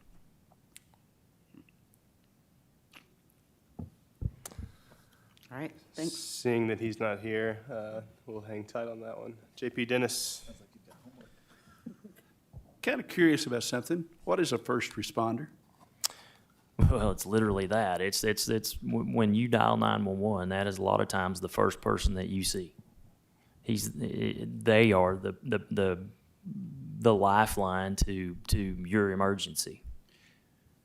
I know they had a stroke in our family. First two people we saw were volunteer firemen from city of Farmington. And so they took care of her until the paramedics made it there. Mm-hmm. And they did a fine job. So they do more than just fight fires. My other question is, because everybody worries about money so much, what does a volunteer fire department person make? Well, it's dependent upon what you want to place a monetary value on. One of the things they make is What is the monetary value of a volunteer? What do they make? They don't make any money. But what they do is they have a satisfaction. So would you say they kind of depend on us to provide them with the equipment that they can live by? They heavily rely on the county to provide them with equipment, or their communities or anybody else, because they're out there providing a service for relatively, with a shoestring budget. And you look at the big cities, you call them, the Fayettevilles and the Springdales, and even the Farmingtons and the Prairie Groves that are out there now. And to be quite honest with you, I mean, equipment budgets are very minuscule. They're usually run in about the 5 to 7 to 10% of your overall operating budget. The majority of your budget goes to personnel costs. It's not to equipment costs. And I think you guys have experienced that here just the last few months, in the quorum court. I mean, skilled labor is hard to keep, and that's the majority of our budgets. How many fires has, like, the city of Fayetteville had this year? This year, the city of Fayetteville, so what we consider a working incident or a fire call is what we literally relate to as pulling a line off of a fire truck or actually applying water on something. The city of Fayetteville is roughly probably in the 50 range right now, 50 to 60 range, but you have to remember that we've got a pretty aggressive prevention program that's out there. There's a division that does that type of work. But just to be quite honest with you, I did run the numbers today. And Washington County as a whole has had over 250 structure fires this year alone. Now we're still a month from completing the year, and as you guys were told earlier in the meeting or in this presentation here, is last week was one of our busiest weeks for fires. And so, we're right now in what we call a fire season. It's when people are turning their heaters on. It's when they're building fires in their wood stoves and things of that nature. And so this is the busy time of the year. And so that number will probably grow by 10 before the end of the year. Do you see any demographics on fire, or does fire respect demographics? Across the demographics, I mean, generally we see we see it across all demographics. A lot of times, it's the less fortunate that this seems to occur at. Thank you. And thank you for your service. You bet. Thank you. I'm gonna, Are you done? yeah, I was gonna turn it to public comment so we can vote. Thanks, guys. Thank you, sir. I will now open the floor to public comment.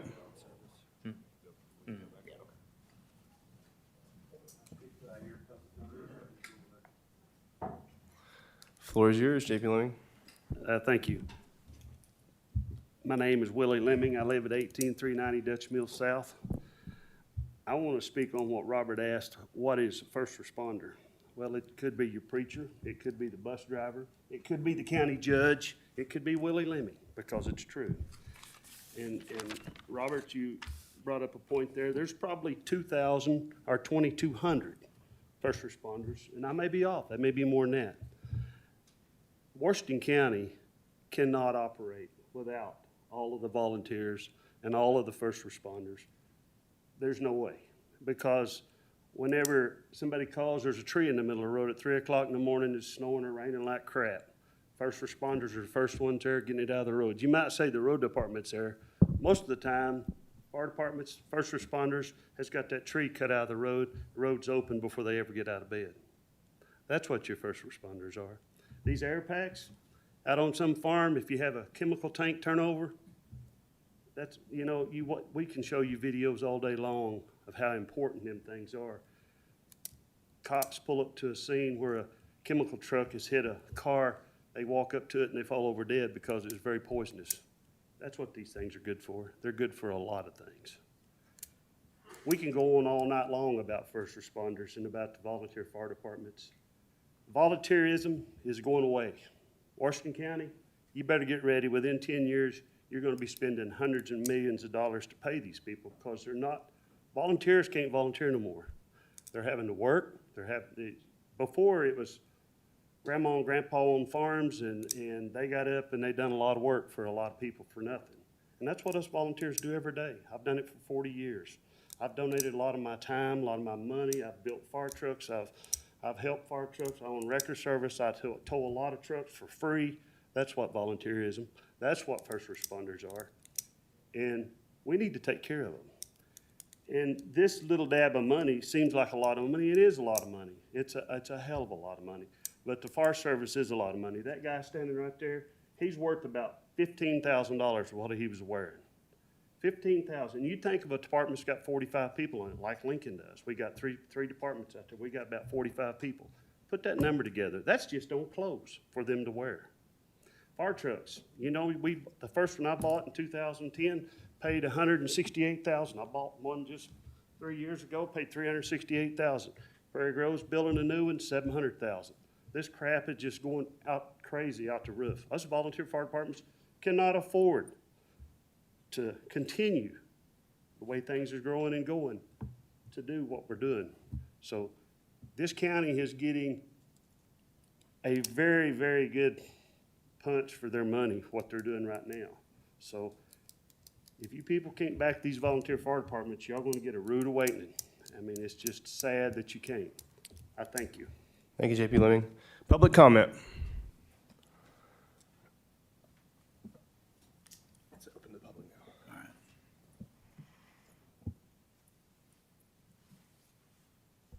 right. Hi, Sarah Moore of Fayetteville, Arkansas.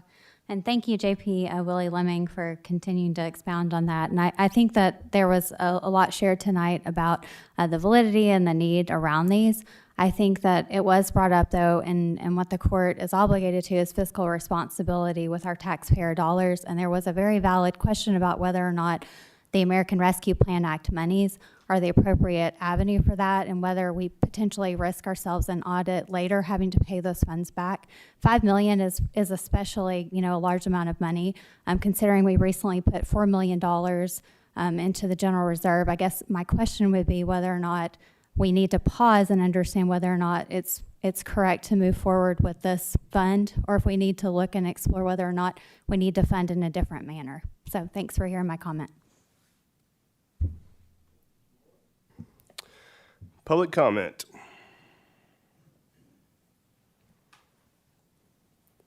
Please state your name and tell us where you're from. William Hellard, 13074 Butler Road in Prairie Grove. I'm also the Farmington Fire Chief. I wanted to kind of speak to Sean's question about if we buy these air packs, yes, it is going to be very expensive for the smaller departments. We're going to have some costs that we have to endure. However, as a small department, that leaves me two choices. Either I leave my people in older respiratory protection that does not integrate with anybody else.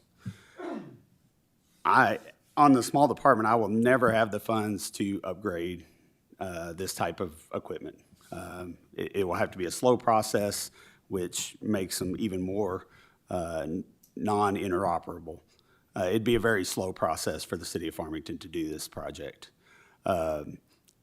So I can look and say, maybe we can't afford some spare bottles right now. So let's just scrap this project. And I'm gonna have to leave my people in older respiratory protection.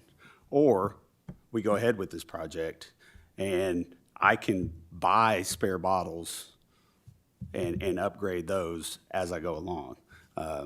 City of Fayetteville is gonna help out with some spare bottles.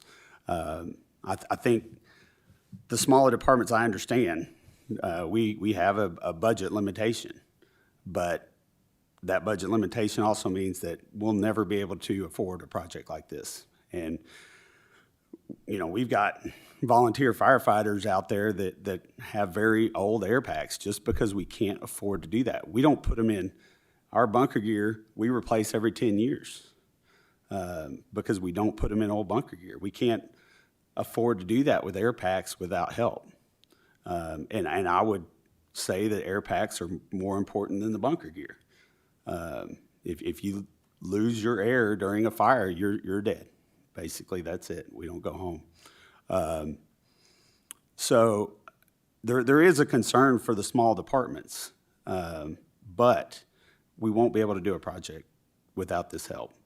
And I think we owe it to our firefighters. The two most important things I can provide for those guys is communications, so they can talk if they get in trouble, which Washington County has done for us, and we're in that process. And the other one is protection. And I think that we owe it to them to provide that.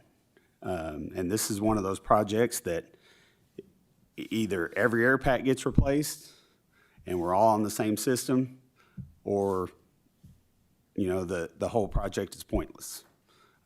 So I think it needs to be an all-in-one, done at one time, and that way, when I have somebody beside me in a fire and they need help, it doesn't matter what department they're from. I don't have to go, hey, what department are you with? So I can get you somebody in here that is compatible with you. I know I can help that person immediately because we don't have time for that. So I thank you guys for your consideration. I think this is, in the fire service, this is a project that is on a national scale, a big deal. On a local scale, it's a very big deal for us. But on a national scale, this is something that does not happen often, where an entire county can operate with each other without question and be able to help each other. Thank you, sir. Your time has expired. Okay, I appreciate you guys. Thank you so much. Public comment. We have 3 minutes remaining.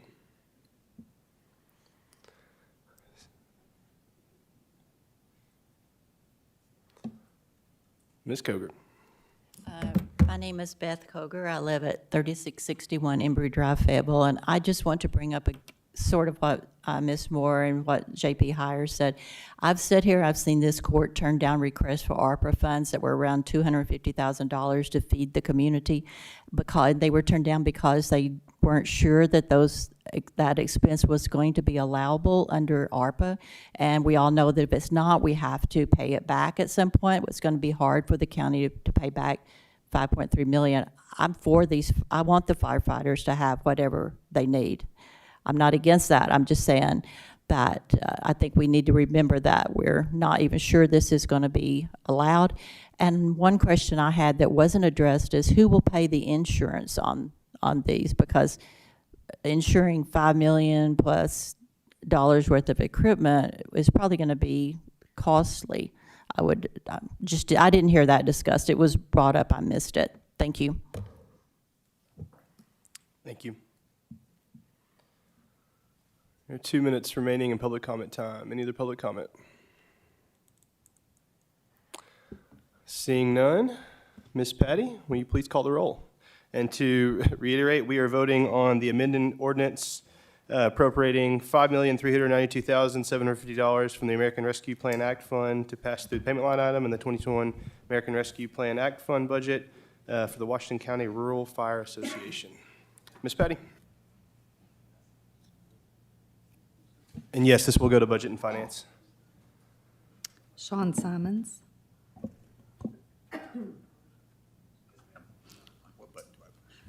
Robert Dennis. Yes.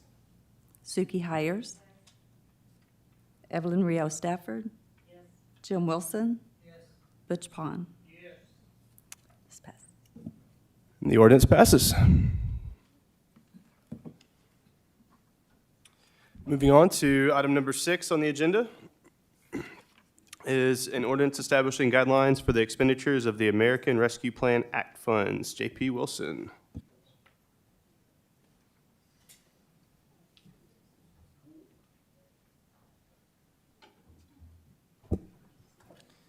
Okay, this, as I'd said before the Finance and Budget Committee, there are 3 main things that this ordinance would hopefully do. One would be to set the percentage of the 2021 ARP funds that could go to non-governmental, non-water and sewer projects. The second thing would be to establish $250,000 for mortgage relief due to COVID ill effects. And the third would be to appropriate approximately $185,000 for hunger relief. As I said to that committee, this is a suggestion, this is a starting place, and this committee will decide if any of these things fly or not. And I don't recall, you'd said something about another percentage being suggested. I had suggested 10% in this ordinance. Was there another number that had been mentioned? I didn't remember it. That was just part of the discussion in the October meeting about if we wanted to bring up a percentage, and I think actually 10% was the number that was brought up. So, no, I think that's aligned. No, that's it. Those are the 3 things that this would do if we pass it. Thank you, JP Wilson. So with that, are you wanting to make a motion or open the floor for discussion first? I'd like to hear the committee discuss this ordinance. As I said, I wasn't trying to say this is how it's got to be. These were just suggestions, so I'm interested in whether the committee wants to go this direction or if they want to amend any of this, or take some out. So I'd like some discussion first. JP Hires, you're queued up. Thank you, Mr. Chair. I have a couple of questions that I'm not sure about, and I think it's because the language within this is a little loosey-goosey in some ways. One of the things that I'm curious about is the 10%.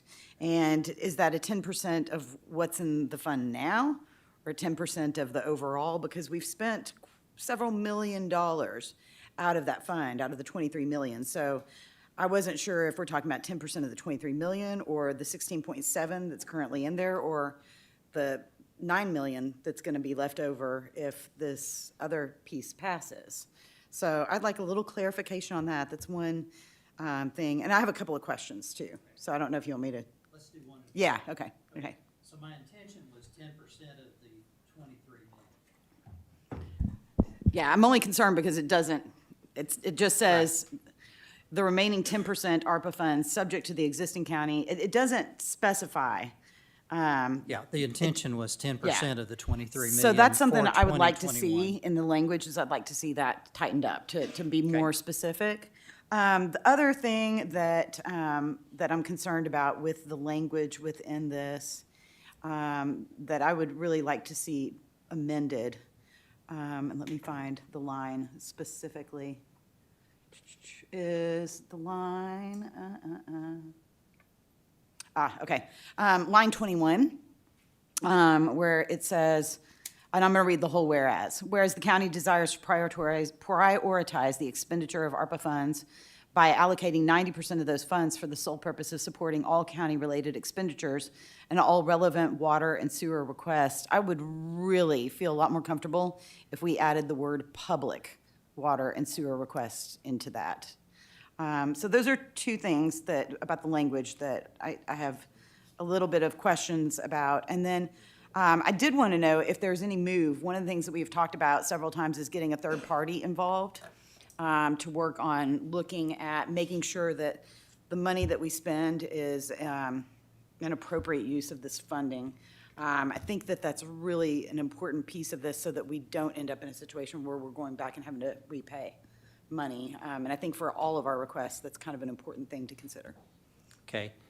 In answer to the last item, you know, really, my intention wasn't that we use an outside party on this item. Because it specifies, and all of them are eligible, is my understanding for the, for that funding. Okay. And then how do you feel about the insertion of the word public between relevant and water?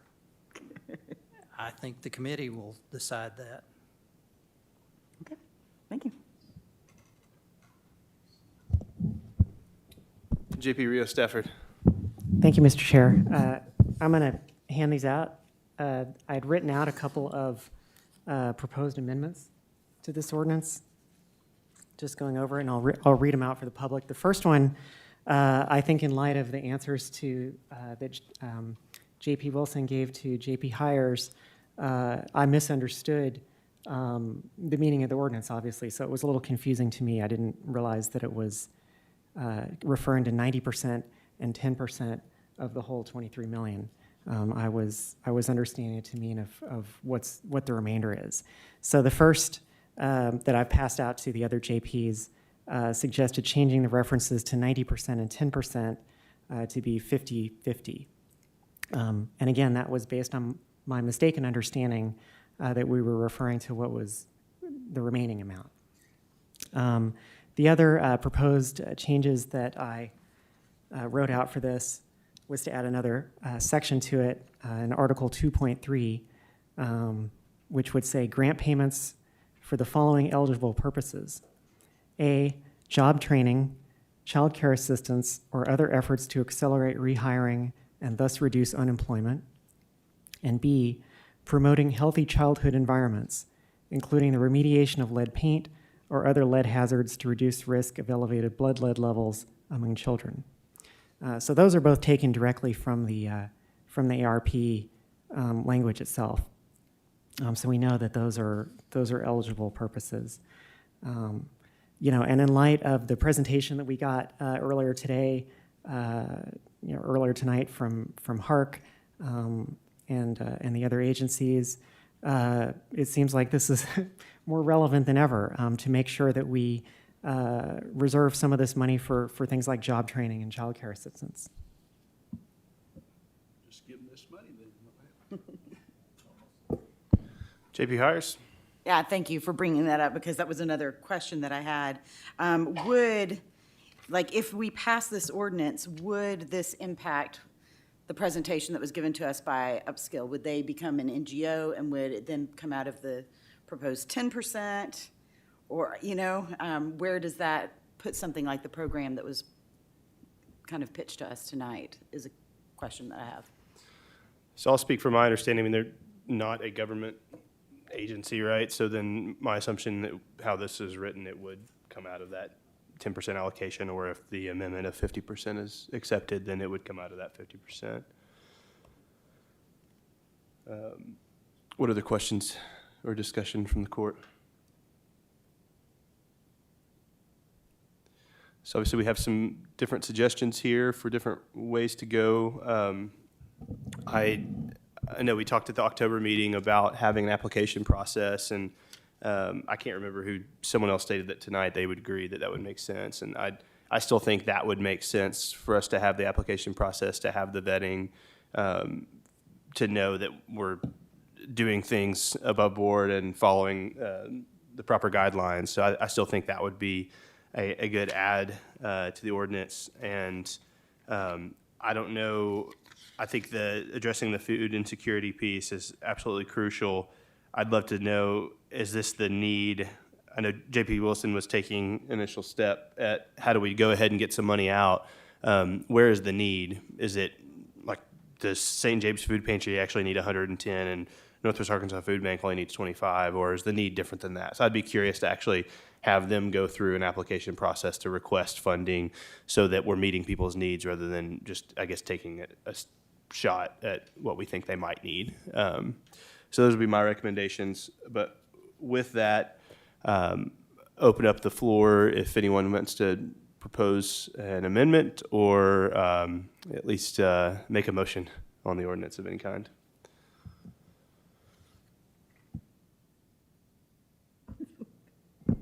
JP Hires. Hello again, thank you. Well, yes, I would like to propose that we amend line 21 to add the word public between relevant and water, so that we know that we're focusing on public water and sewer requests, not private.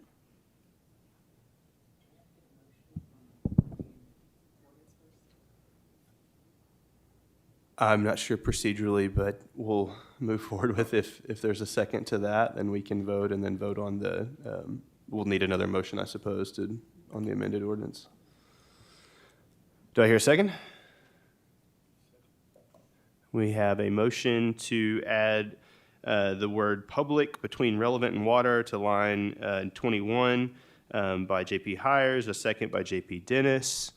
I don't suppose we need public comment on a simple amendment to an ordinance. So we'll vote on that piece first before we move on and vote on the full ordinance. Any other discussion from the court? Ms. Patty, will you please call the roll? Yes, this would be for the amendment to add public to line 21 between relevant and water. Sean Simons. Robert Dennis. Suki Hires. Evelyn Rios Stafford. Jim Wilson. Butch Pond. The ordinance passes, or the amendment, rather, to the ordinance passes. Now, entertain a motion for further amendment or to pass as written. JP Rios Stafford. Thank you. I propose to amend the ordinance as written in my handout to add Article 2.3, grant payments for the following eligible purposes: job training, child care assistance, or other efforts to accelerate rehiring and thus reduce unemployment, and B, promoting healthy childhood environments, including remediation of lead paint or other lead hazards to reduce risk of elevated blood lead levels among children. There's a motion on the floor. Is there a second? Second. Second by JP Hires. Any discussion from the court? Thank you, Chair. For clarification, you said this was pulled right out of ARPA guidelines. Almost everything in 2A was covered under the presentation that we heard tonight. So my only issue with that is, and maybe this is a different amendment, the 2.9 million ask is about 13% of the 23 million, so we would have to up that 10% up to roughly 13%. Am I tracking? Everybody on board? There is another amendment written by JP Rios Stafford that would change it to 50-50. Is that? So are you pushing for both? Oh, you didn't. I'm sorry. So just the second one? Okay.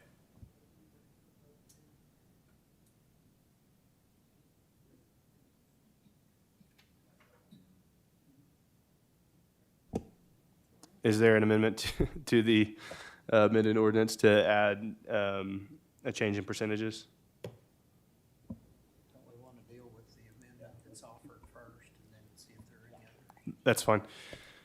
Any other comment? Can I ask that you all use your microphones, please? Yes. Ms. Patty, please call the roll. Sean Simons, Yes. Robert Dennis, No. Suki Hires. Evelyn Rio Stafford, Yes. Jim Wilson. Butch Pond.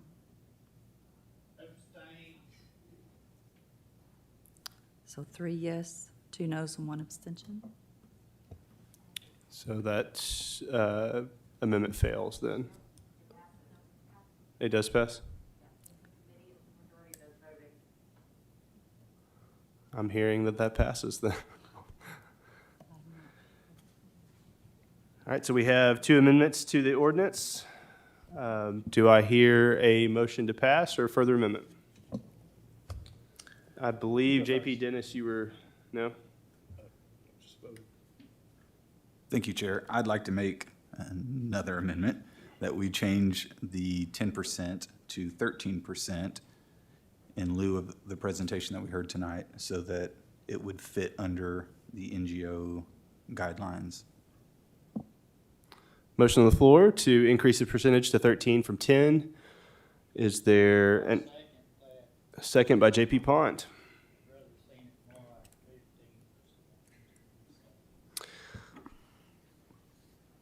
I'll open the floor to comment. Thank you. I was going to actually offer a friendly amendment to your amendment to bump that number. I'd like to see it, because here's the thing, if we take it at 13%, then that means the only NGO that's going to get anything is, it could be that presentation that we heard tonight. So I would like to expand that to at least 20%, which would then at least give the food banks and some other organizations a chance to some of the ARPA funds. JP Simons, do you accept that as a friendly amendment?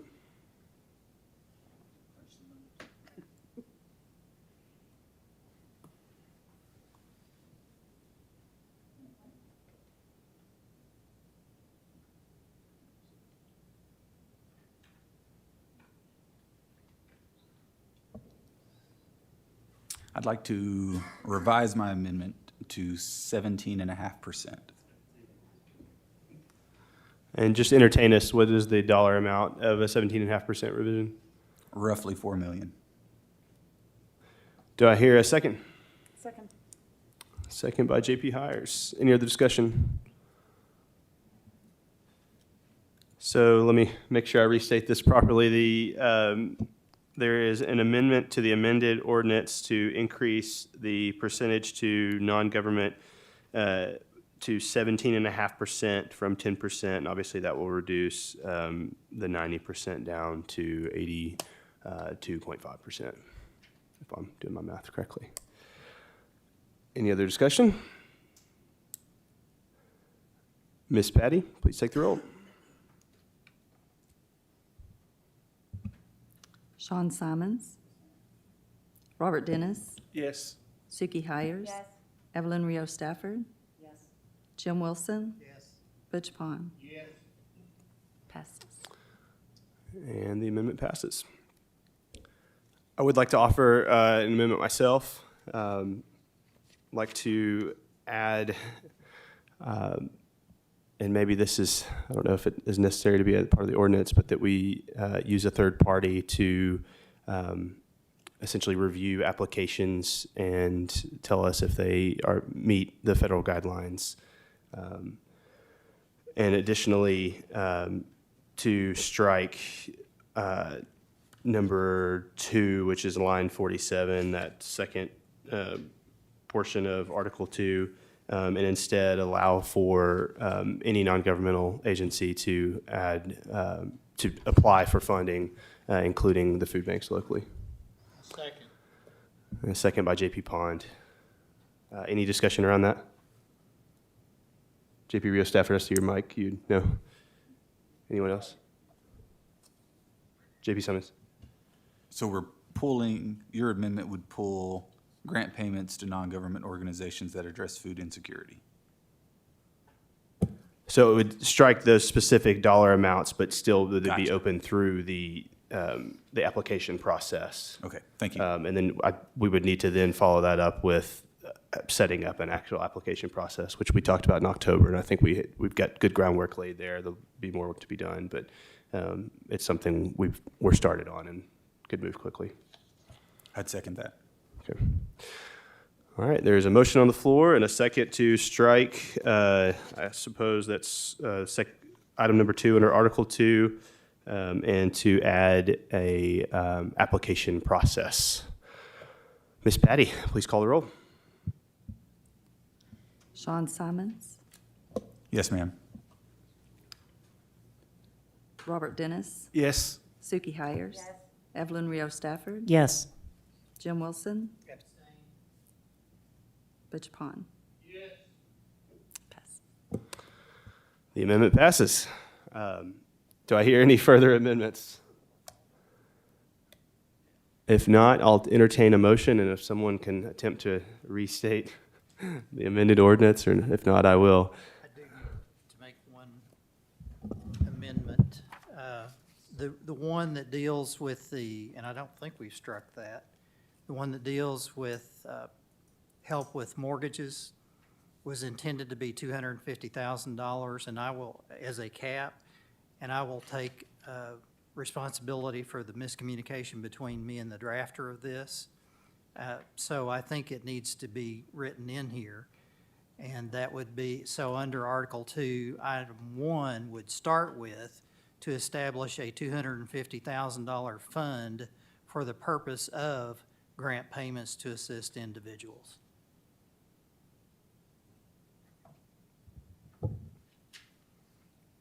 So I move that amendment to put that cap in.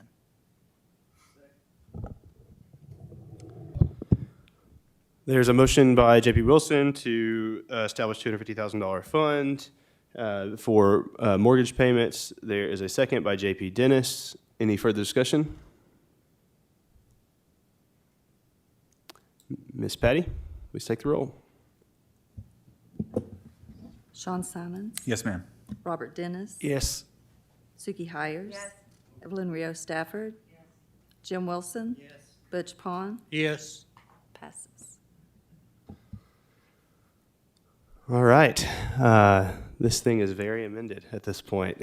Do I hear further amendments or a motion to pass as amended? I move to pass as amended to go along to the Finance and Budget Committee. Second. There is a motion and a second on the floor, so I will attempt to recap the amendments, just to capture that on record. So, or J.P. Wilson, if you have it. The first of those was to amend line 21 to relevant public water and sewer requests. Number 2 was on 2.3. It was to pick up the language in J.P. Rio Stafford's number 2, the job training and the promoting healthy childhood environments. The third one was to change the percentage from 10% to 17.5% for non-governmental, and the flip side of that for governmental. The fourth was to use a third party to determine what meets the requirements of ARPA. And the fifth was to put in a $250,000 cap on any assistance for mortgage foreclosure assistance. Thank you, sir. Any other, what did we miss? J.P. Hires. There's one thing that, thank you, that J.P. Wilson left out. He had also moved to strike lines 49 through 52. Correct? The dollar amounts? Correct. Yeah. Yeah. Yes. J.P. Dennis? No. Oh. Okay. All right. Motion to pass as amended. We do need public comment on this one, though, because that's an actual ordinance. So open the floor for public comment.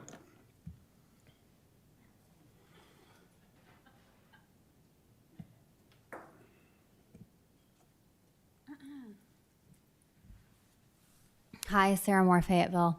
As all of you know, as we've lived with the last, 6 months, ARPA is near and dear to my heart. I've spent since August of this year traveling around with different community members, talking to folks across the county, to 8 different community cookouts and getting feedback and provided that to you. So I'm incredibly appreciative of the conversation tonight. I'm incredibly appreciative of the amendments and the conversation. It's probably been the most I've seen you collaborating amongst each other, cooperating together. And so from that perspective, I'm incredibly appreciative. The only thing that I will say is that we have still yet to step back and do a needs assessment. Have you really been in the pockets of the community to really assess, or do you have your finger on the pulse of how much money is needed? Why did JP Simons tonight say, 17%?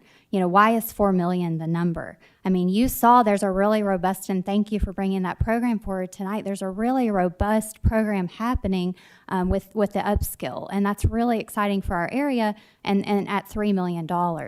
What if there's a handful of those from NGOs? We don't know. We know the need is dire. We know that poverty is growing.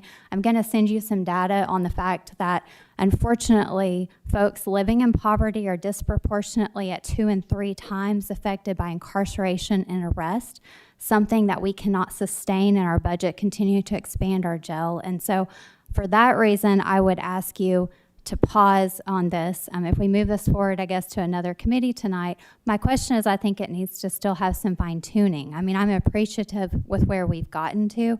However, the community would probably like to weigh in, the NGOs would probably like to weigh in, and I'd additionally ask for you to talk about timescale, because the urgency in the community, you have many nonprofits and food pantries hanging on by their fingernails that have been providing these services, and so that's another thing too, is talking to the timing, getting a third party to do these applications, but what kind of timing as well. So thank you. Thank you, Ms. Moore. Any other public comment?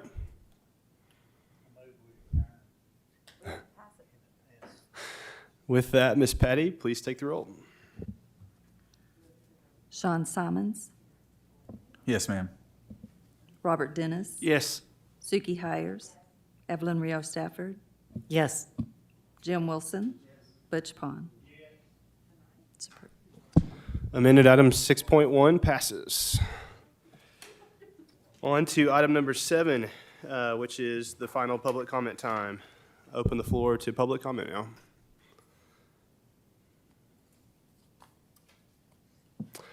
Seeing none, we are adjourned. Thank you.